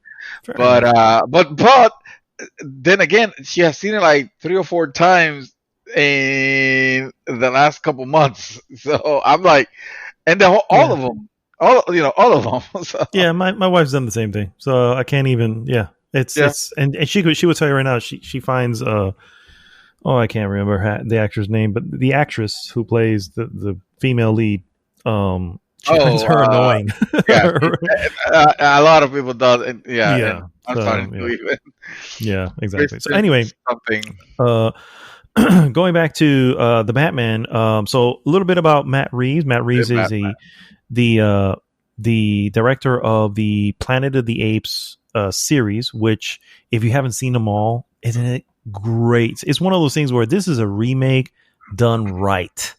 Yeah. So he brings that to the table, and I can definitely, I mean, with that alone, I can say, man, he can probably do some good here. So hopefully, Warner Brothers leaves him alone and just let him make the film that he wants to fucking make. You know what I mean? Yeah. Yeah. Yeah, So I'm hoping for that. I'm definitely hoping for that also because like I said, it does look it does look very interesting. It does look like we might be getting you know the Batman that, yes, he's not a killer, obviously. At the end of the day, he's not gonna kill, but he's gonna like he's vengeance. He's gonna yeah, fuck people up. he is vengeance. Yeah, It's like, oh yeah. shit. Actually, I'm actually kind of cool that he didn't say I'm Batman. You know what I mean? It's Yeah, I like know. every other Batman has said I'm Batman, so it's cool. He stands out. What do you think of the suit, the Batman Oh, suit? I thought it was I thought it was great. I Yeah, thought I had no problem with it. It looks like the Batman suits from. It almost reminds me of the Batman suits of the first Batman films in a way. where they were very angular and not like I feel like that's the Batman suit that we got with Ben Affleck was a little too round. Oh, okay, okay. I So when you say felt that, you're referring to the not Christian Bale. freaking. Yes, You're talking yes, about yes. Christian Sorry. Bale. Okay, okay. Yeah. Sorry. Yeah, Not I was bad like, nipples. yeah. I was like, really? Not rubber You nipples. see No, rubber? You see rubber here? I saw very metal. You know what I mean? But okay, no. I'm I talking got about you. the I got Christian you. Bale ones. Yeah, Yeah, yeah. yeah. It Jesus, does. It thank also you. reminds me a little bit of the Arkham, not the early Arkham, the Arkham Knight type of thing where you Mm, can tell there's a lot of steel or metal. You know what I mean? To yeah, actual suit, and that's what it reminds. So it looks good. Patterson looks cool in it. Looks like there's going to be a pretty decent mystery behind it. If there's one thing that they need to nail, is you need to have a villain that pushes the limits of the hero. yeah, By if the hero just looks like he's skating by every time, it's just like, well, then the villain is just silly at this point. You know what I mean? yeah, He has to be one. If there's, I mean, if you look at the Joker in the Dark Knight, in the Dark Knight film, he was always one step ahead of the Batman, and that's what made him a threat. And the Batman proved that he wasn't a pushover either. You know what I mean? He could tell he yeah, was a force to be reckoned with, and yet he could not wrangle the Joker. You know what I mean? So that's the type of villain that they need to have. And I can see how having the Riddler and having the Penguin together can make sense, because the Penguin is sort of uh, a mafioso type of character. So he's got yeah. money, he's got backing. The Riddler appears to be a little bit more of a psychotic here. Psychotic. Yeah, I was just Yeah, gonna you know what I'm say. saying? So with that, with the Riddler having maybe the backing of the Penguin, who would obviously finance this because he would want to get rid of the Batman, you know what I mean? So it kind of all makes sense if they go that angle. Yeah, So I'm actually looking forward to it. I'm actually kind of interested to see what they bring to it, but I feel it needs to be that type of thing in order for it to stand out. So, yeah, so yeah. yeah. I So our trailer agree. we guys is the Batman trailer. That wasn't the only trailer. We also did get to see the recent trailer, Wonder Woman 1984. And we got to see a little bit more of, obviously, Princess Diana. We also got to see Kristen Wiig, who is going to be playing the Cheetah. Yes. Sir, what do you think Well, of? Okay. I have a question. I'm not super familiar with the cheetah. Like, Mhm. what is her backstory in the comics? Like, what is her source of power? Because over here in the movies, he makes it sound like, oh, she's just a regular worker, and I'm a little concerned with they're doing the same thing of, well, the regular, nobody from an office or whatever it might be. They're doing the thing that they did with the Incredibles. You remember where, Yeah. the kid that was, of course, the kid that was always laughed at or wasn't recognized or whatever, and they end up encountering some sort of thing that makes them into a super villain now because they are tired. They're going to take revenge on the world. And I'm almost concerned that that's the route they're taking. I'm not saying that's what it is, but that's the vibe that it gave me from looking at the trailer. Me Yeah. being completely ignorant from who this character is. Because my understanding, Cheetah is a character, it's like a villain from like all the way from the Amazons, right? When The backstory, I'm gonna be honest, completely honest. I don't recall the backstory of Cheetah herself. I do know that Cheetah is you can almost argue the Joker of Wonder Woman. Wonder This Woman. is Wow, her arch they're, this is her arch nemesis. they're opening So hard with it, huh? Okay. yeah. So that's why I'm like, oh, this.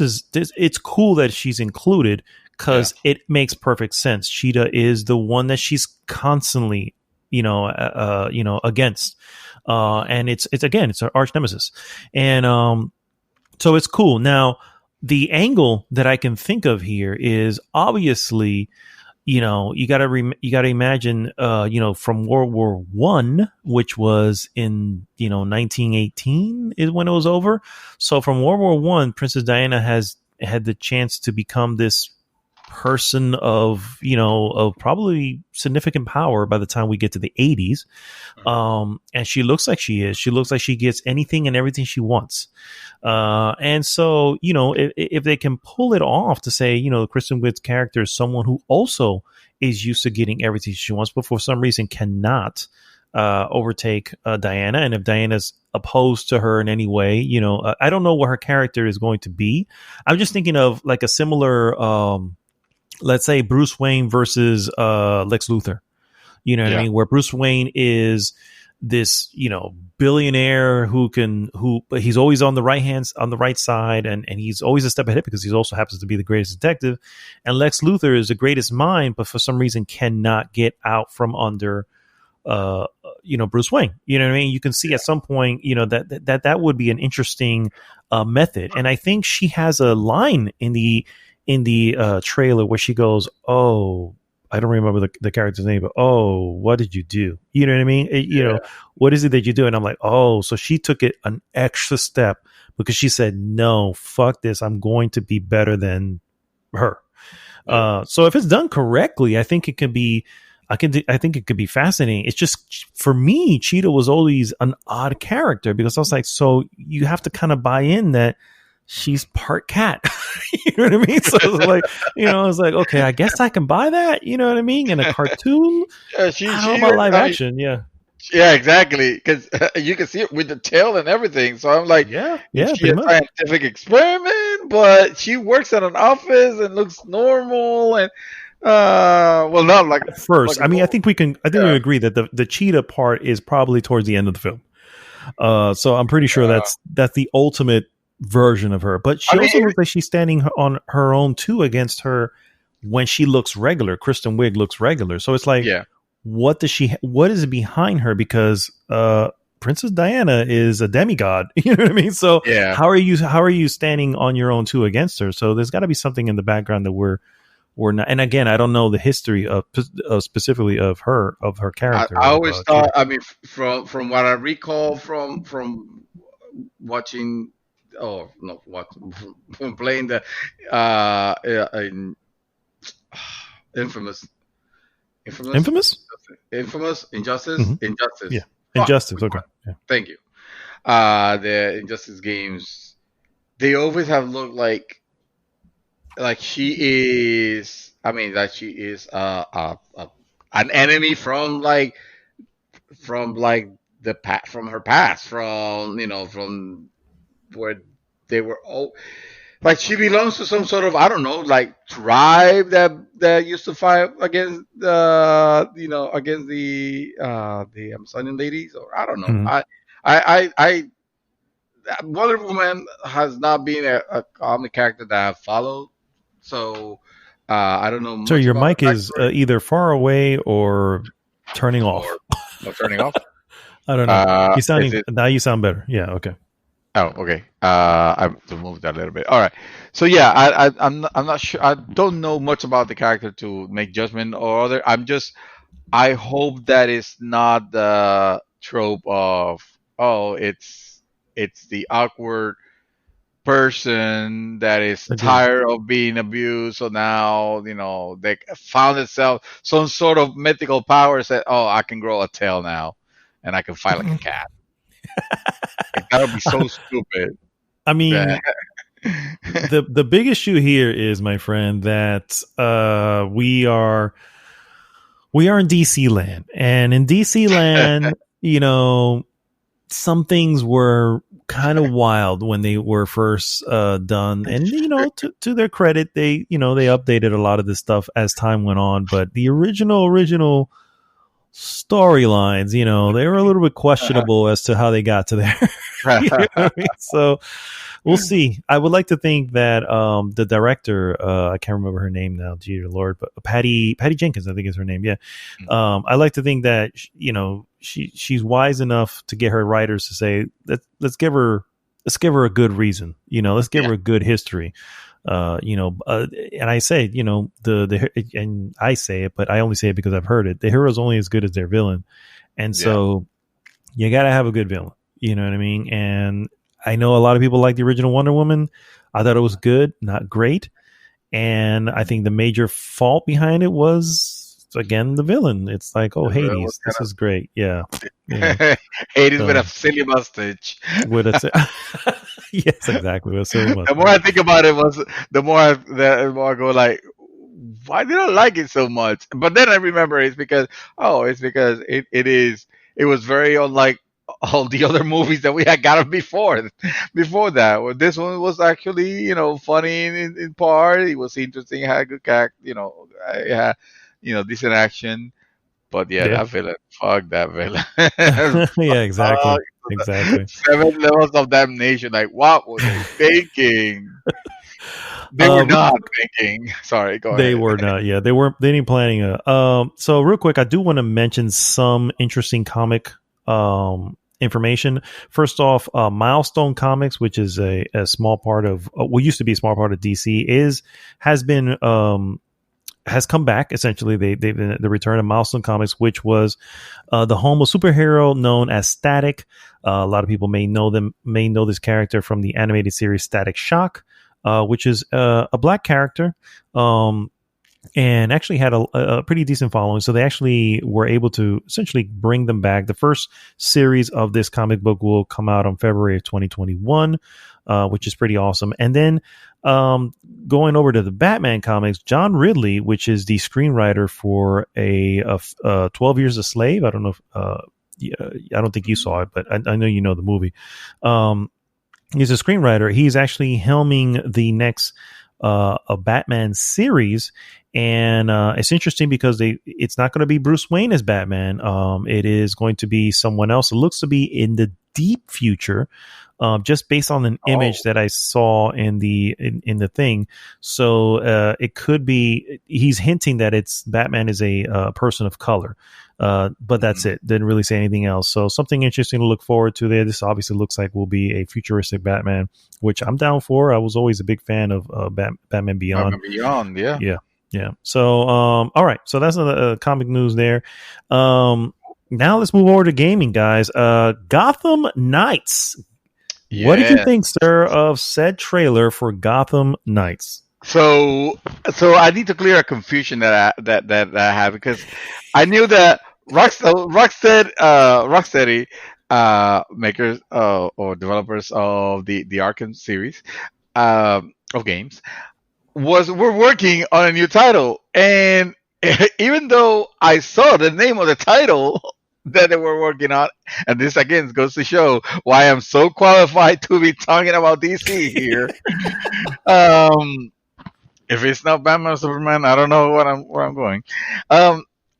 Even though I saw the title card, for the game that they were actually working on, I saw the trailer for Gotham Knights, and I thought, well, actually, this doesn't look bad. This is what Rocksteady is taking. That it's the direction that the game's going. I mean, yeah, it definitely starts with, well, Batman is there. Batman is dead. Sorry, or is he? It's just gonna be an operation at the very end of the game, and then you get to play them or whatever. I don't know. I feel like every trope has already been done, so there's no surprise anywhere.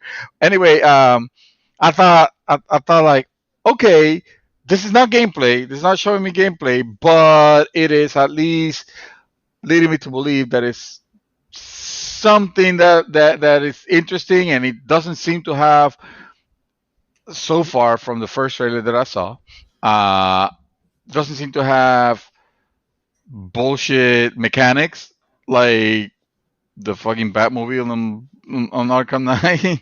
No, there needs to be the Bat Cycle, which I think Batcycle Batgirl drives. Yeah, but I feel like you could probably, how hard can you fuck that up? It's almost I don't know. It's a smaller vehicle compared to the Don't make freaking them say "Hold my beer." Yeah, well, the Batmobile that by the way can climb can actually climb towers and shit like Oh that. yeah, that's It right. was so Fuck, it I was so remember. Yeah, stupid. Oh my yeah, I god. remember that. Yeah. It almost ruined the game. You know, the good thing that the rest was solid. Um, So real quick, but let me. it, Oh uh, no, I oh was gonna say I, I was gonna get a quick synopsis here, but go ahead. Go ahead. Finish what you're saying. no. I was just gonna say, but then you gave me the news. Oh, by the way, this is not Rocksteady. This is not the game you're thinking. And I was like, well, fuck. Then, It is actually WB Games Montreal is the developer oh behind this god, particular game.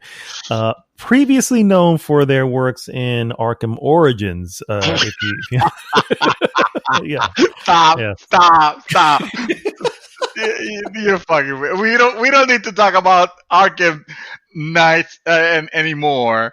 The Don't buy Gotham this Knights. game. Don't buy this game. What very likely is going to happen is the game's going to be released. It's going to be full of bugs, and then WB again is going to be like, well, we can't fix it. I'm sorry, guys. It is what it is. We don't have. We don't have. You guys didn't pay enough for for us to make a patch for it. So, yeah. So I'm No. gonna give the synopsis, and let you guys draw your own conclusion, essentially, as to what. However, I will be the first to say that it. So I would welcome you also to watch because the trailer looks really good. I think the trailer really delivers in Yeah. selling what it's trying to sell. Yeah. But then they released what they call an early version.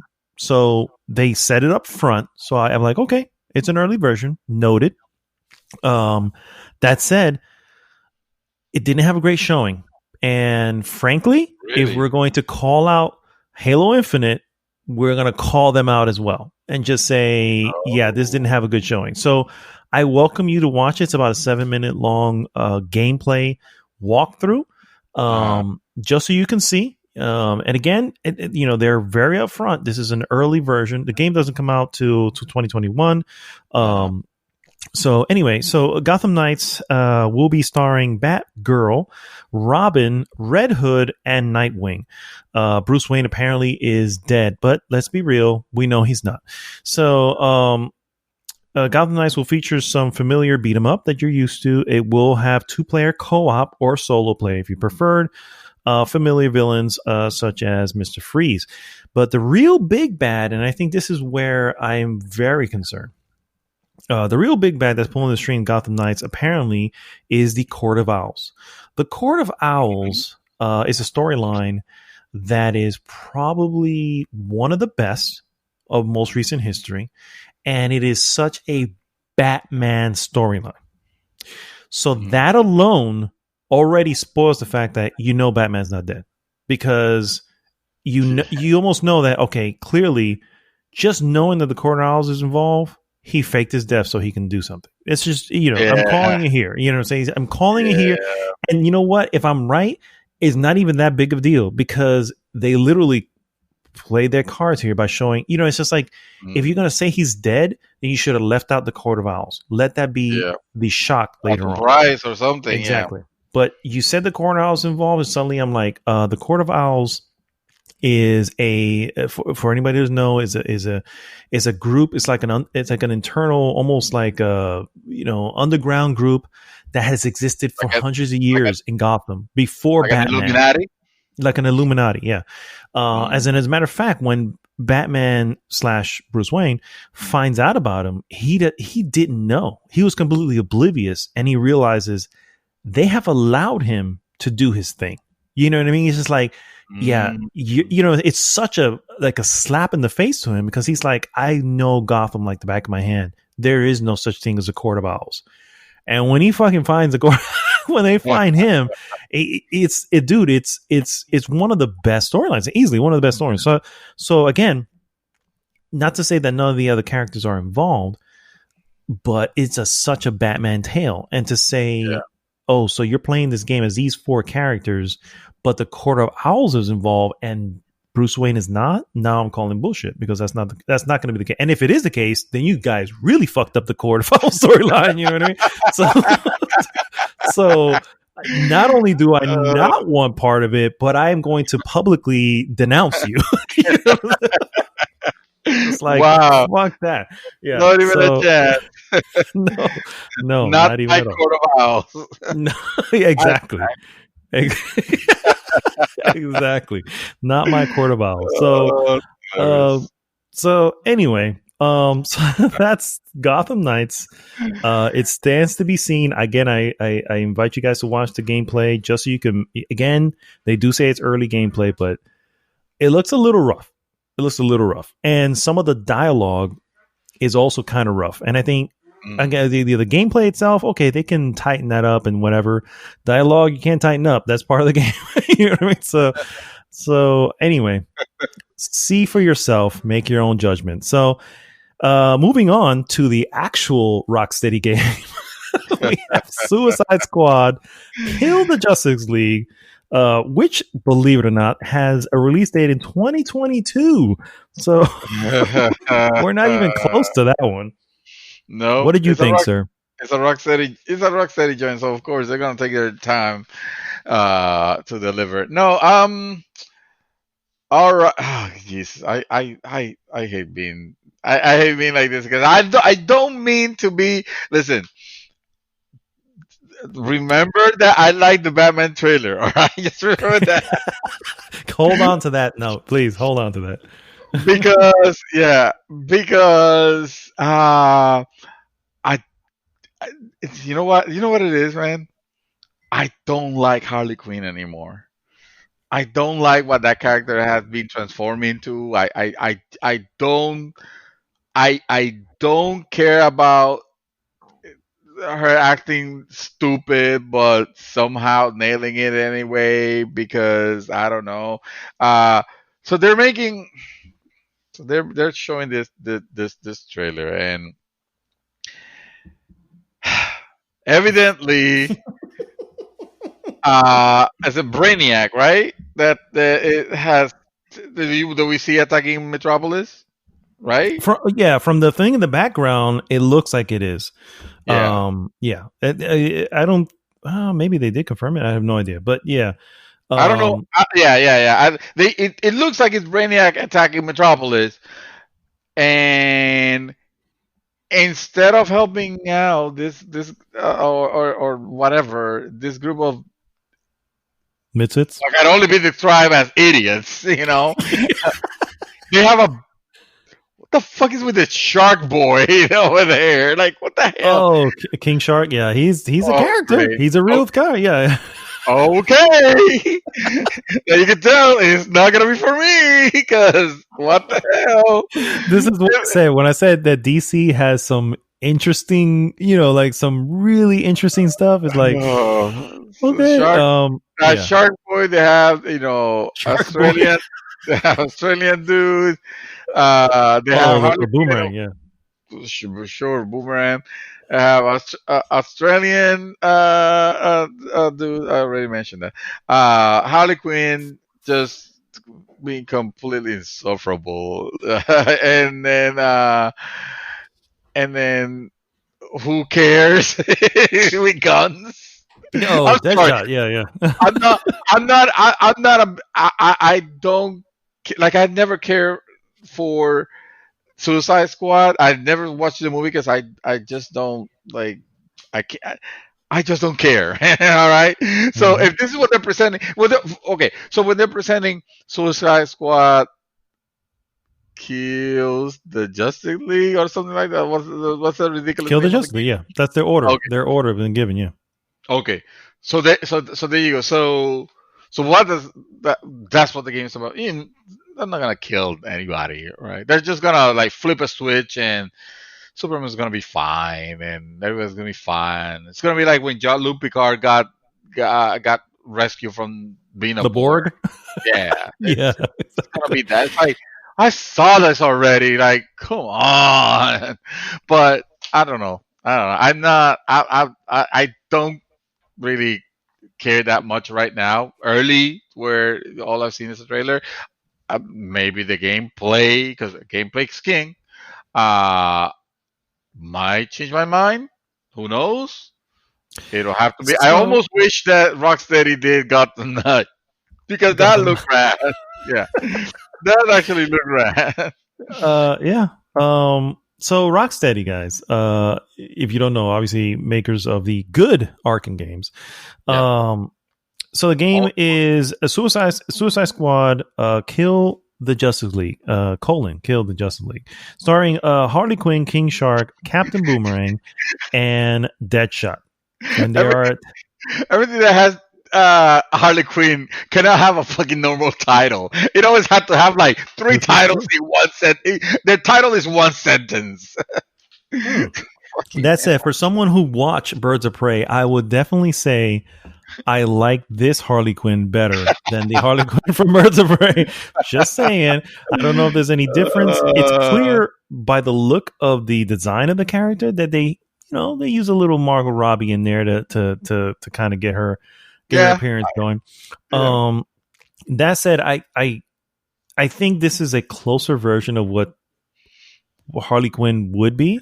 yeah. I know of King Shark, but I'm not familiar with King Shark, so we'll leave him alone.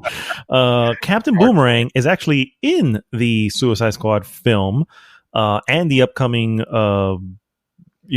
Suicide Squad 2, and Deadshot obviously was played by Will Smith. So Mm. these are the four that are apparently going to kill the Justice League. I don't know Sure. how that's gonna. Anyway, so we do get to see an evil Superman, which Mm. always, if there's one thing that I've always like admired, is the moment of this just little bit of dread. Even you as the viewer or the player of the game or watcher of the film or whatever, reader of the comic, when you see that Superman is not only there, but he is the opposing force, where you're like, oh shit. Shit's about to get real. It happened many a times. I welcome you guys to watch or read Batman Hush, where when it happens there, you're like, oh fuck. Even Batman has a moment in his where he goes, oh no, not him. You know what I mean?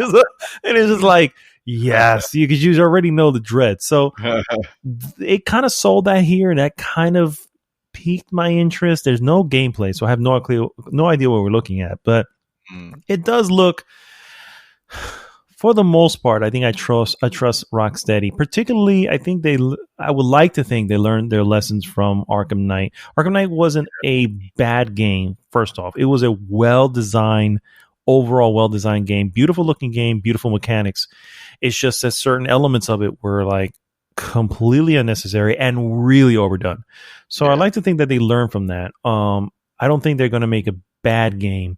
I just don't know if these characters are going to be good enough to hold the attention. And on top of that, it really looks like you mentioned. Oh God, what's the game? What's the game you mentioned that you're like, oh, this looks like this game Uh, from Xbox. Oh my God. from Xbox. Yeah, it was an exclusive from Xbox from oh my goodness. Oh, Sunset Overdrive. Sunset Overdrive. Yeah. It looks right. It looks like Sunset Overdrive. And I'm like, Yeah. that's not a bad thing because I hear Sunset Overdrive is a great game. So it's like, well, I mean, maybe, you know what I mean? So it remains to be seen. But again, no gameplay. So we have nothing to go by. Speaking of Suicide Squad, let's just run over now to the James Gunn Suicide Squad trailer. Yeah, Let's get this one out of the way. Sir, I'm going to be the first one to say I downright hate the first Suicide Squad movie. It is. Hate is such a strong word. It is, and I normally don't like using it, but sometimes some items deserve a little bit of hate. And Suicide Squad, the film, is a movie I really, really don't like. And even per usual, I can find a couple of good things, sure, but for the most part, it's just hot garbage. So you haven't seen it. So you probably don't have the same, down look that I have on here. And I know this one's obviously from James Gunn. which if you know, he's actually the director behind Guardians of the Galaxy. Yeah. He's done a couple of good things. I'm not saying he hasn't done a couple of good things, but he's also done a couple of really not good things. So, Guardians of the Galaxy yeah, 2. Yeah, that's where I went precisely, like, mm, precisely, sir. What do you think of this? yeah. They didn't really have a trailer, but what do you think of what they showed anyway? The prospects, I guess. Oh man. So Where do the I begin? the show so the it was funny because see this ended up turning. I'll tell you guys, don't listen to me. I'm a hater. And I don't intend to be, because I love Batman. It's my favorite superhero, and I really like Superman, uh and I wanted a good DC. There's some characters there that I don't give two craps about, but uh, for in general, I had more an affinity with Batman, with DC characters, with DC heroes, than I ever did with Marvel. Marvel, Hmm. I fucking discovered the other day. Like, what was it, 2010? Not even. Yeah, When did I yeah, watch? I, just I about. watched. Yeah, yeah, yeah. That's what I would care about. Before that, it was, oh yeah, Spider Man. He's with Batman also, right? It's Oh like, my god. I was not. I was never into comics. That's the thing. I was not, and I Mhm. like them. I never. I discovered them too late. Anyway, what I'm trying to say is that don't take the criticism that I've given so far with to me meaning that is hate. I don't like DC, because honestly, I want a good DC movie. I want a great DC game. I would be more than happy to be entirely wrong and hear that Suicide Squad game is actually something revolutionary and cool. It's not gonna be, but I'm hoping, Uh, but anyway, all this to preface to say that not even on this one I have anything good to say, because the first of all, what we got was not a trailer for Suicide Squad 2. We didn't get that. What we No. got was the almost the equivalent to a Kickstarter plea to see if you guys will give them some money so they can make the movie they want, because this thing is trying so hard to convince you that this time it's gonna be good, and it almost sounds like that's like I could have sworn that I heard almost like that, or maybe it's just playing like that in my head. But it's just they're not showing a lot of the movie, because a lot of them, because it hasn't been shot. Oh, They're so just. you saw, so for the record, real quick, I'm sorry, you saw the like character introduction I, t- trailer. I saw the one where it's just talking about, and James Gunn's in it, and this time it's gonna be great. This time it's gonna be, and all this hurrah thing. Like, I Yeah. don't think I saw. Maybe I did. Maybe there was a trailer that I didn't see. No. That was the trailer that I saw too. But there was also a like almost like a sneak peek that actually shows you a little bit of the film, but it shows you it Oh, on the filming version of it as opposed to the filmed version of it. You know what I mean? So it's like a behind the scenes type of thing. So you yeah, kind of see some of the characters, you kind of see some of some of what they're going through. But again, yeah. it's behind the scenes, so it's all unedited. So In the show, they were talking about. Well, this time we got James Gun, Gunn. yeah. That's true. Yeah. So that's the one. That's the one I saw, I think. Okay. Okay. Cool. But anyway, it was kind of funny because it it didn't. You can put the name of James Gunn in it. It's still not gonna inspire me into thinking that this movie is gonna be, great or anything like that. Not to mention, uh, they they have. Where's this movie? This movie for late 2021. Ooh. Let me see. I don't know if I have a date here, but It's We definitely don't have. 2021, but let me see here. Yeah, of course. Was probably No, I have no date on this actual listing, so I don't think they have a date then. okay. Oh, okay. So they don't have it. Okay. So it'll be. I mean, it's probably gonna be late.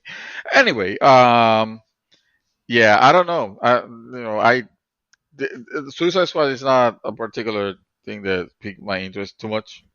Suicide Unfortunately, Squad, the concept the concept is sounds cool. really good, and if Yeah. you have a good, story behind it, I think it can do it. But the first one failed miserably. And here, I don't know. You have some of the old characters, but I would agree that where the Suicide Squad originally failed was in writing and direction. You know what I mean? And I think because the powerhouse behind the actors, you just look at the original actors, going, well, these guys can deliver when they have material to deliver. You know what I mean? So it's clearly not Margot Robbie. It's clearly not Will Smith. You know what I mean? It's clearly not these actors. So it's like, okay, so then what could it be? So maybe it can be. Who knows? Maybe this is the exact opposite of Guardians of the Galaxy, right? Guardians of the Galaxy first one was great. Second one was really, really not good, as far as I'm concerned. Right? So maybe this will be the reverse. Suicide Squad was really not good. Suicide Squad new one, maybe it'll be great. You know what I mean? Who knows? It could be the reverse. That'll be good, yeah. It would be. I don't have faith that it will be, but yeah. So interesting stuff. Again, they don't have an actual trailer, but they do have some stuff you can see, and all this stuff. By the way, I'm going to post in the group. By the way, so you can all see that. Real quick, I just want to kind of brush by these two because there's not a lot of info on there. The Flash movie will actually be happening, and it will be apparently the Flashpoint storyline, which is probably Flash's one of his best comic book stories. It also, and if they do it correctly, they can actually connect it to Batman versus Superman, because the Flashpoint, remember how Flash appeared out of nowhere to tell him, hey, it's all, it's about this. So in essence, it can be, fixed retroactively, maybe. You know what I mean? So I know. Oh my God. We'll see. Yeah. Exactly. It remains to be seen. And then, of course, The Rock had a trailer where he basically explained Black Adam. You know what I mean? So for people who don't know who Black Adam is, here's a trailer with The Rock just telling you who he is and where they come from. And he basically is part of the Shazam portion of DC. So it doesn't look like Shazam himself is going to be in Black Adam. So anyway, not a lot was really revealed there other than hearing The Rock talk about the character, which, fuck, you could have just done that yourself on freaking Wikipedia. But anyway, I don't know if you have anything to say of either of these two storylines. If not, we can just move on. Not much. Other than I hope that they don't consider completely obviating or not, like not obviating, like that's a word. I hope they don't ignore the character of Shazam, because I mean, why would they? But he was. I don't think they would, because I think Shazam actually was a success for them. They did announce Shazam: Fury of the Gods. Let me see here. Hold on. Who doesn't seem to have anything to do with it? Yeah. So Shazam: Fury of the Gods is an announcement. They don't have anything, to show off other than that announcement. But Black Adam doesn't appear to be part of that. And again, if you look at Black Adam, it looks like a black version of Shazam in red. You know what I mean? So it's like you don't need to know the comics to know they got to be related somehow. He's got a lightning bolt in his chest. He's got everything you've already come to see in the other one. So, but yeah, they really don't look to be. I don't know. We'll see. We'll see if there's any connection here. The very last piece, sir, which is probably the main highlight of their 12-hour conference. I don't know, fandom, whatever they have. Zack Snyder's the Zack Snyder Justice. Wait, no, the Justice League Zack Snyder cut. Sorry, I had to. Jack Snyder's cut. Yeah. Yes, I had to freaking figure out how to even present this. Sir, we saw the trailer, and I can clearly see a whole lot of new stuff that the Justice League did not have. For the record, I saw the Justice League multiple times. Actually, going and coming to Italy, I was able to see it. So, for the record. So, yeah, I don't even know why. But what do you think, sir? Are you... I know you liked Batman versus Superman. I don't recall how you felt about the Justice League. I liked Batman versus Superman until I was explained why it was not a great movie. Fair enough. Yeah. And then it's one of those things where it's like, yes, I get you, I agree, but I was still fucking entertained. I can't help it. That said, I do recognize that it is a movie with many flaws, and some things that, in retrospect, makes me think like, why did I even why did I care? What was it? But I can't not deny the times where I was like, yes, actually, I want you to see it, Mad Dog. I need you to. I need you to leave work with me and go watch it right now. Because right now, because you cannot miss this artistic this artistic form in visual visual movie. No, the Justice League was another movie that it was like, I can't say that I sat there and I was like, oh, I can't believe, look what they did. I can't say that because I was entertained. Again, as a person that is completely outside of the DC fandom. Yes, thank you. But I felt like with this one, because it wanted to do so many more characters. Talking about Justice League still, wanted to do so many more characters and like shoehorn them into like a few. How long was that movie? 2 hours? 2 hours 15 minutes, or two? It was a long movie. I'll look at it. I don't. Long enough. 2 hours for sure. Yeah. It felt very disjointed. It felt incredibly disjointed. It felt like, okay, so why does that make sense? Like you're just mentioning about the part of the Flash appearing out of nowhere, and it reminded me like, hell yeah, like what the fuck was that? Like, was that ever explained at all, or were we just supposed to take it as? Well, that was Batman versus Superman, for the record. Batman versus Superman. What's the one where he goes like, "Am I too late?" or something like that? Yeah, Batman versus Superman. Oh, Batman versus Superman. Oh, then yeah, okay, my bad. So okay, so Batman versus Superman. It was 2 hours, even. Yeah. Okay. So in the Justice League, was the one where they bring Superman back or something Justice like that, League. right? Yeah. That was Justice League. Which it was also a little stupid, a little silly. But I can't say like at 6. I was like, okay, I could be down with it. I don't need to watch it ever again, but okay, this is what you did. I still like Shazam better. But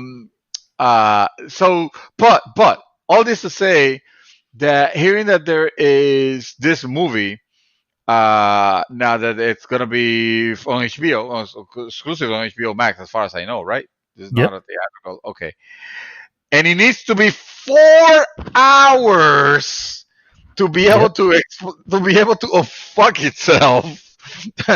Of all of it, makes me think like, Jesus Christ. So that was the problem. They had a 2-parter that they tried to make into just one movie.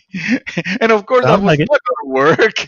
Yeah. That was not going to work. They should have actually, but they didn't know how to handle that, because Marvel had Endgame. I don't know. I don't know why they didn't make it into a two-parter. Anyway, I do want to watch it. I am excited for it because I would like to watch a.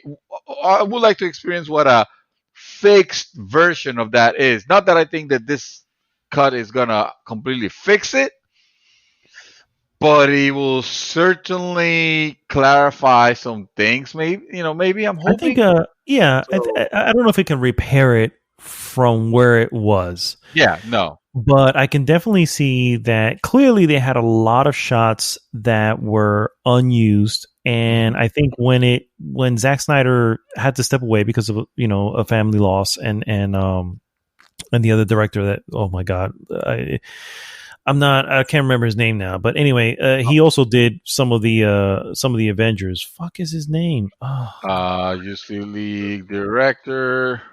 it lists Zack Snyder, but it's not him. Dear Lord. But anyway, my point is to say that it can definitely correct it. Hopefully, you know what I'm saying. I I like the vision that I was seeing on there. Yeah, They changed what Steppenwolf looked like. He looks kind of a little bit more badass. The yeah. CG He doesn't looks look mean. as He look, bad. Yeah, yeah, exactly. He looks meanest. Joss A little Whedon. more meanest. That was the name of the other guy, Joss Whedon. So he looks a little bit more badass. Dark Side is there, so that's Mhm. also like, whoa, Dark Side. You know what I mean? The battle that you see, from my understanding, this is what I've heard so far. The battle between the old battle, basically, what before humans are where humans are now. The battle happened thousands of years ago. Apparently, in this particular film, it's like a 30-minute battle, and I'm like, okay, now you. I'm not sure you need to be 30 minutes, Now you don't but need to. there's a You don't know how to edit now. yeah, exactly. It appears that everyone's involved. Aquaman's dad, I think it was. Princess Diana's mom. They were, and you can see them in the trailer. This is not a spoiler or anything like that.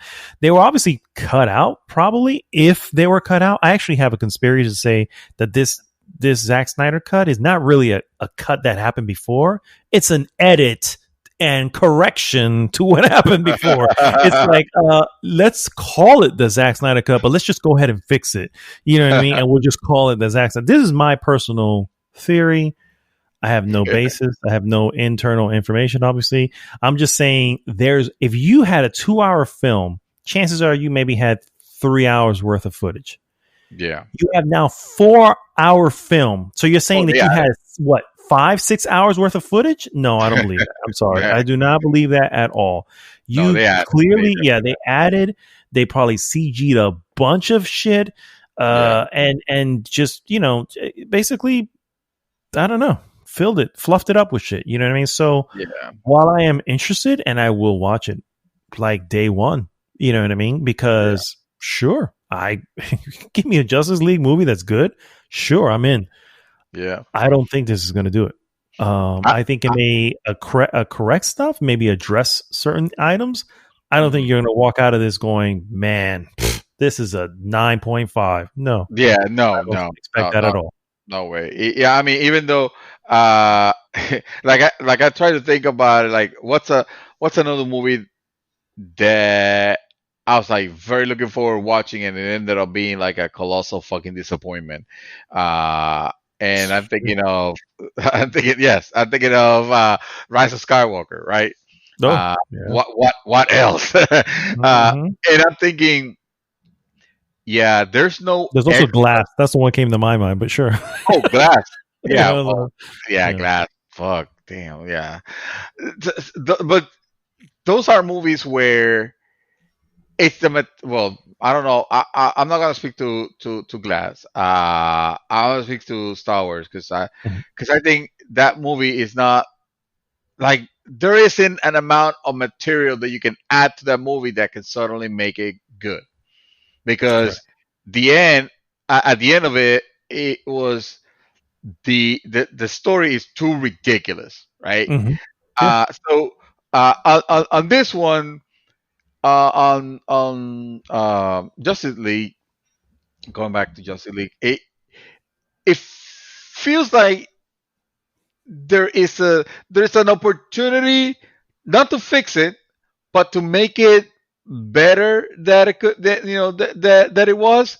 Hmm. But if it takes 4 hours to fix it, if it takes a whole movie length 4 hours, like you're telling me, like, okay, so what you're saying is that everything that was already in the movie is basically essential. You can't cut it. And yeah, they did. All the bullshit. You can't. No, no. But I'm thinking, if they're calling it this not as cut, but it's not cut. It's actually added. Yeah. The Snyder addition, if you will. Then what you're saying is like everything that you got in the vanilla version, it's essential, and then we need to add, put more DLC on it to make it better. Like, I don't understand that logic. I don't understand what's happening with that. But like I said, I did not supremely hated the movie.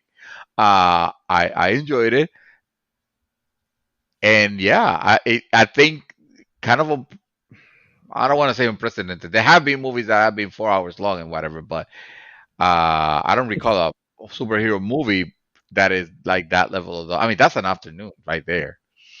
Oh, for sure, for sure. Yeah. And for the record, they announced that it's broken up into episodes. You can watch it in one full thing or watch it in 4 episodes, so you don't have to watch it all together. So Okay. Okay. I didn't that know makes that. it Okay. yeah, that makes it easier to digest. Yeah. I That was. said, you know, me, I'm a little crazy. No. 4 episodes, I'll look at it and go, oh, I can watch that all in one shot. Why not? I'll sit down. Yeah. Yeah, For sure.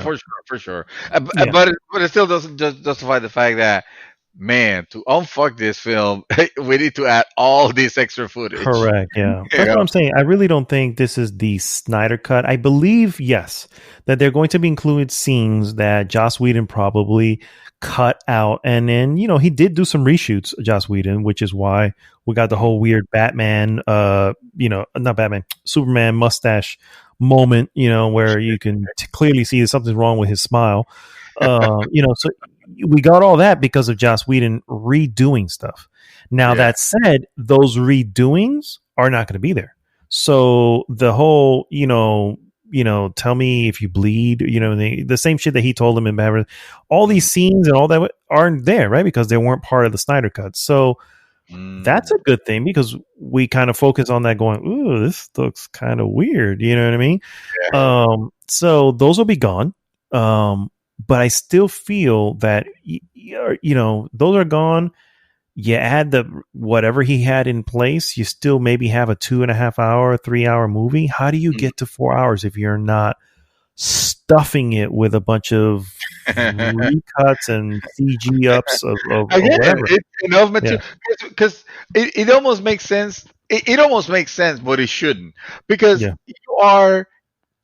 you are introducing so many characters that did not have their own film, like Yeah. Marvel had the benefit Yep. of doing. They did not have their own film to be introduced here for us to care. Mhm. So, of course, to give a backstory to Cyborg, and to give a maybe a touch upon Flash, and to Which give they did. They did. all That was this. yeah. Yeah, That was part of the announcement to say that there's an expanded information between the Flash and those two characters specifically, yeah. because they have no film yet, right? Mhm. So that's the question. The question is, were they filmed already, or were they reshoots that we don't know about? I don't know. I think I we would have feel known like about it already. I Yeah. feel like there were reshoots. It almost made me think, because like you said, they need to stuff it with that information, because they Yeah. didn't have it. They didn't have it to begin with. Yeah. Or if they have something, it probably wasn't enough, and that's why it ended up getting in the cut Yeah. from. Exactly. Because we don't have the answer, or the full thing. So let's just cut Yeah, it. yeah, Yeah. yeah, exactly. So overall, I am looking forward to it. I think of the announcements that, I mean, aside the, from the Batman, which I'm very looking forward. I am looking forward to this one. To the Justice League, the the Rob Snyder. I was gonna say Wow. The Rob Snyder cut. no, That's a cut that I want to see. yes, we do. Rob Snyder. Oh You my can do it. Oh my God. I will see that in a heartbeat. no, for sure. That's what you do. At some point, just give up. Just do something completely out of. Completely out of tune. Yeah. Oh my Rob God. Snyder is the carrot. Yeah, He just for plays. sure. That's his superhero power. He can turn into a carrot or some shit like that. I don't know. Oh man. All Oh, right. Well, that's all the announcements they had, and I think, fine. I think we kind of, we kind of shared how we feel about them. Honestly, I think we both can agree that, I'm hoping that Mm, these things take off. Even yeah, yeah. when I look at, there's a Suicide Squad film, which I already saw the original, and it was god awful. Do I Mm, want the next one to be bad? Of course I don't. I want it to be good. mm. I want to be able to sit back and go, "Oh, this is actually really good. This is well done." Yeah, Same thing with the Suicide Squad game. Same thing with Gotham Knights. Even though my yeah, initial impressions are, particularly with Gotham Knight, I'm just like, ooh. But do I want it to be good? Do I hope it is? Absolutely, man. I hope they knock it out of the park. yeah, So man. I mean, DC, those those superheroes, uh, to me, those are the superheroes that I had the affinity for because those are the mhm. superheroes that I grew up, uh, uh that I grew up with and I grew up liking. Like Yeah. before them, I didn't who the fuck is Thor? Like what the hell? That's from like some like bootleg, secondhand comics that nobody reads, and the same thing with like most of the Marvel, like that was not Spider Man or X Men. you Yeah. know, Yeah. it's like, and even with X Men, I always was like, this is secondary stuff to freaking DC. This is never gonna be as cool as Batman and Superman and Wonder Hmm. Woman and those characters. I never thought Aquaman was cool, until Carl Drogo became Aquaman. Well, I'm sorry. I'm gonna be honest with you. He changed my opinion of Aquaman. At that point, I was like, all Yeah, right, yeah, you got it. Yeah, he single-handedly fixed Aquaman because absolutely. before he was just he was probably just some guy that could talk to he could talk to Shark Boy over there, Hmm. whatever. So Exactly. him and Shark Boy Yeah, were friends. they Yeah, were friends. Clearly, they're in the same pack. I mean, let's be real. yeah, let's be real. Um, Yeah. all right, guys. Well, I appreciate you guys sticking with us here and listening to the Rio episode 226. As always, guys, please go to goodgame.rocks. Join the conversation there. And of course, please like, subscribe, and share the podcast with everyone. This is Mad Dog signing off this week saying, wear your masks and vote, people. Cannot complain about shit if you're not going to vote about shit. That's right. So, yeah, Mr. Dream Twister, take us home. I'm gonna step it up here. I'm gonna say you want to be a superhero. Wear your mask, wear your cape, Whoa. and go fucking vote. That's what you should do. With a That's cape that's how on. you become a superhero. I agree. Exactly. Exactly. And You it know. should have a V on the cape, and the V should look like the V for Vendetta. Oh, shit. That would be great. You know what? No all heroes wear cape, but you look fucking badass with You one. will look Let's badass. get real. Yes. I would vote for you, that's for sure. Yes. Yes. Yes. I would All vote. right, guys. We'll see you next week. GG! GG!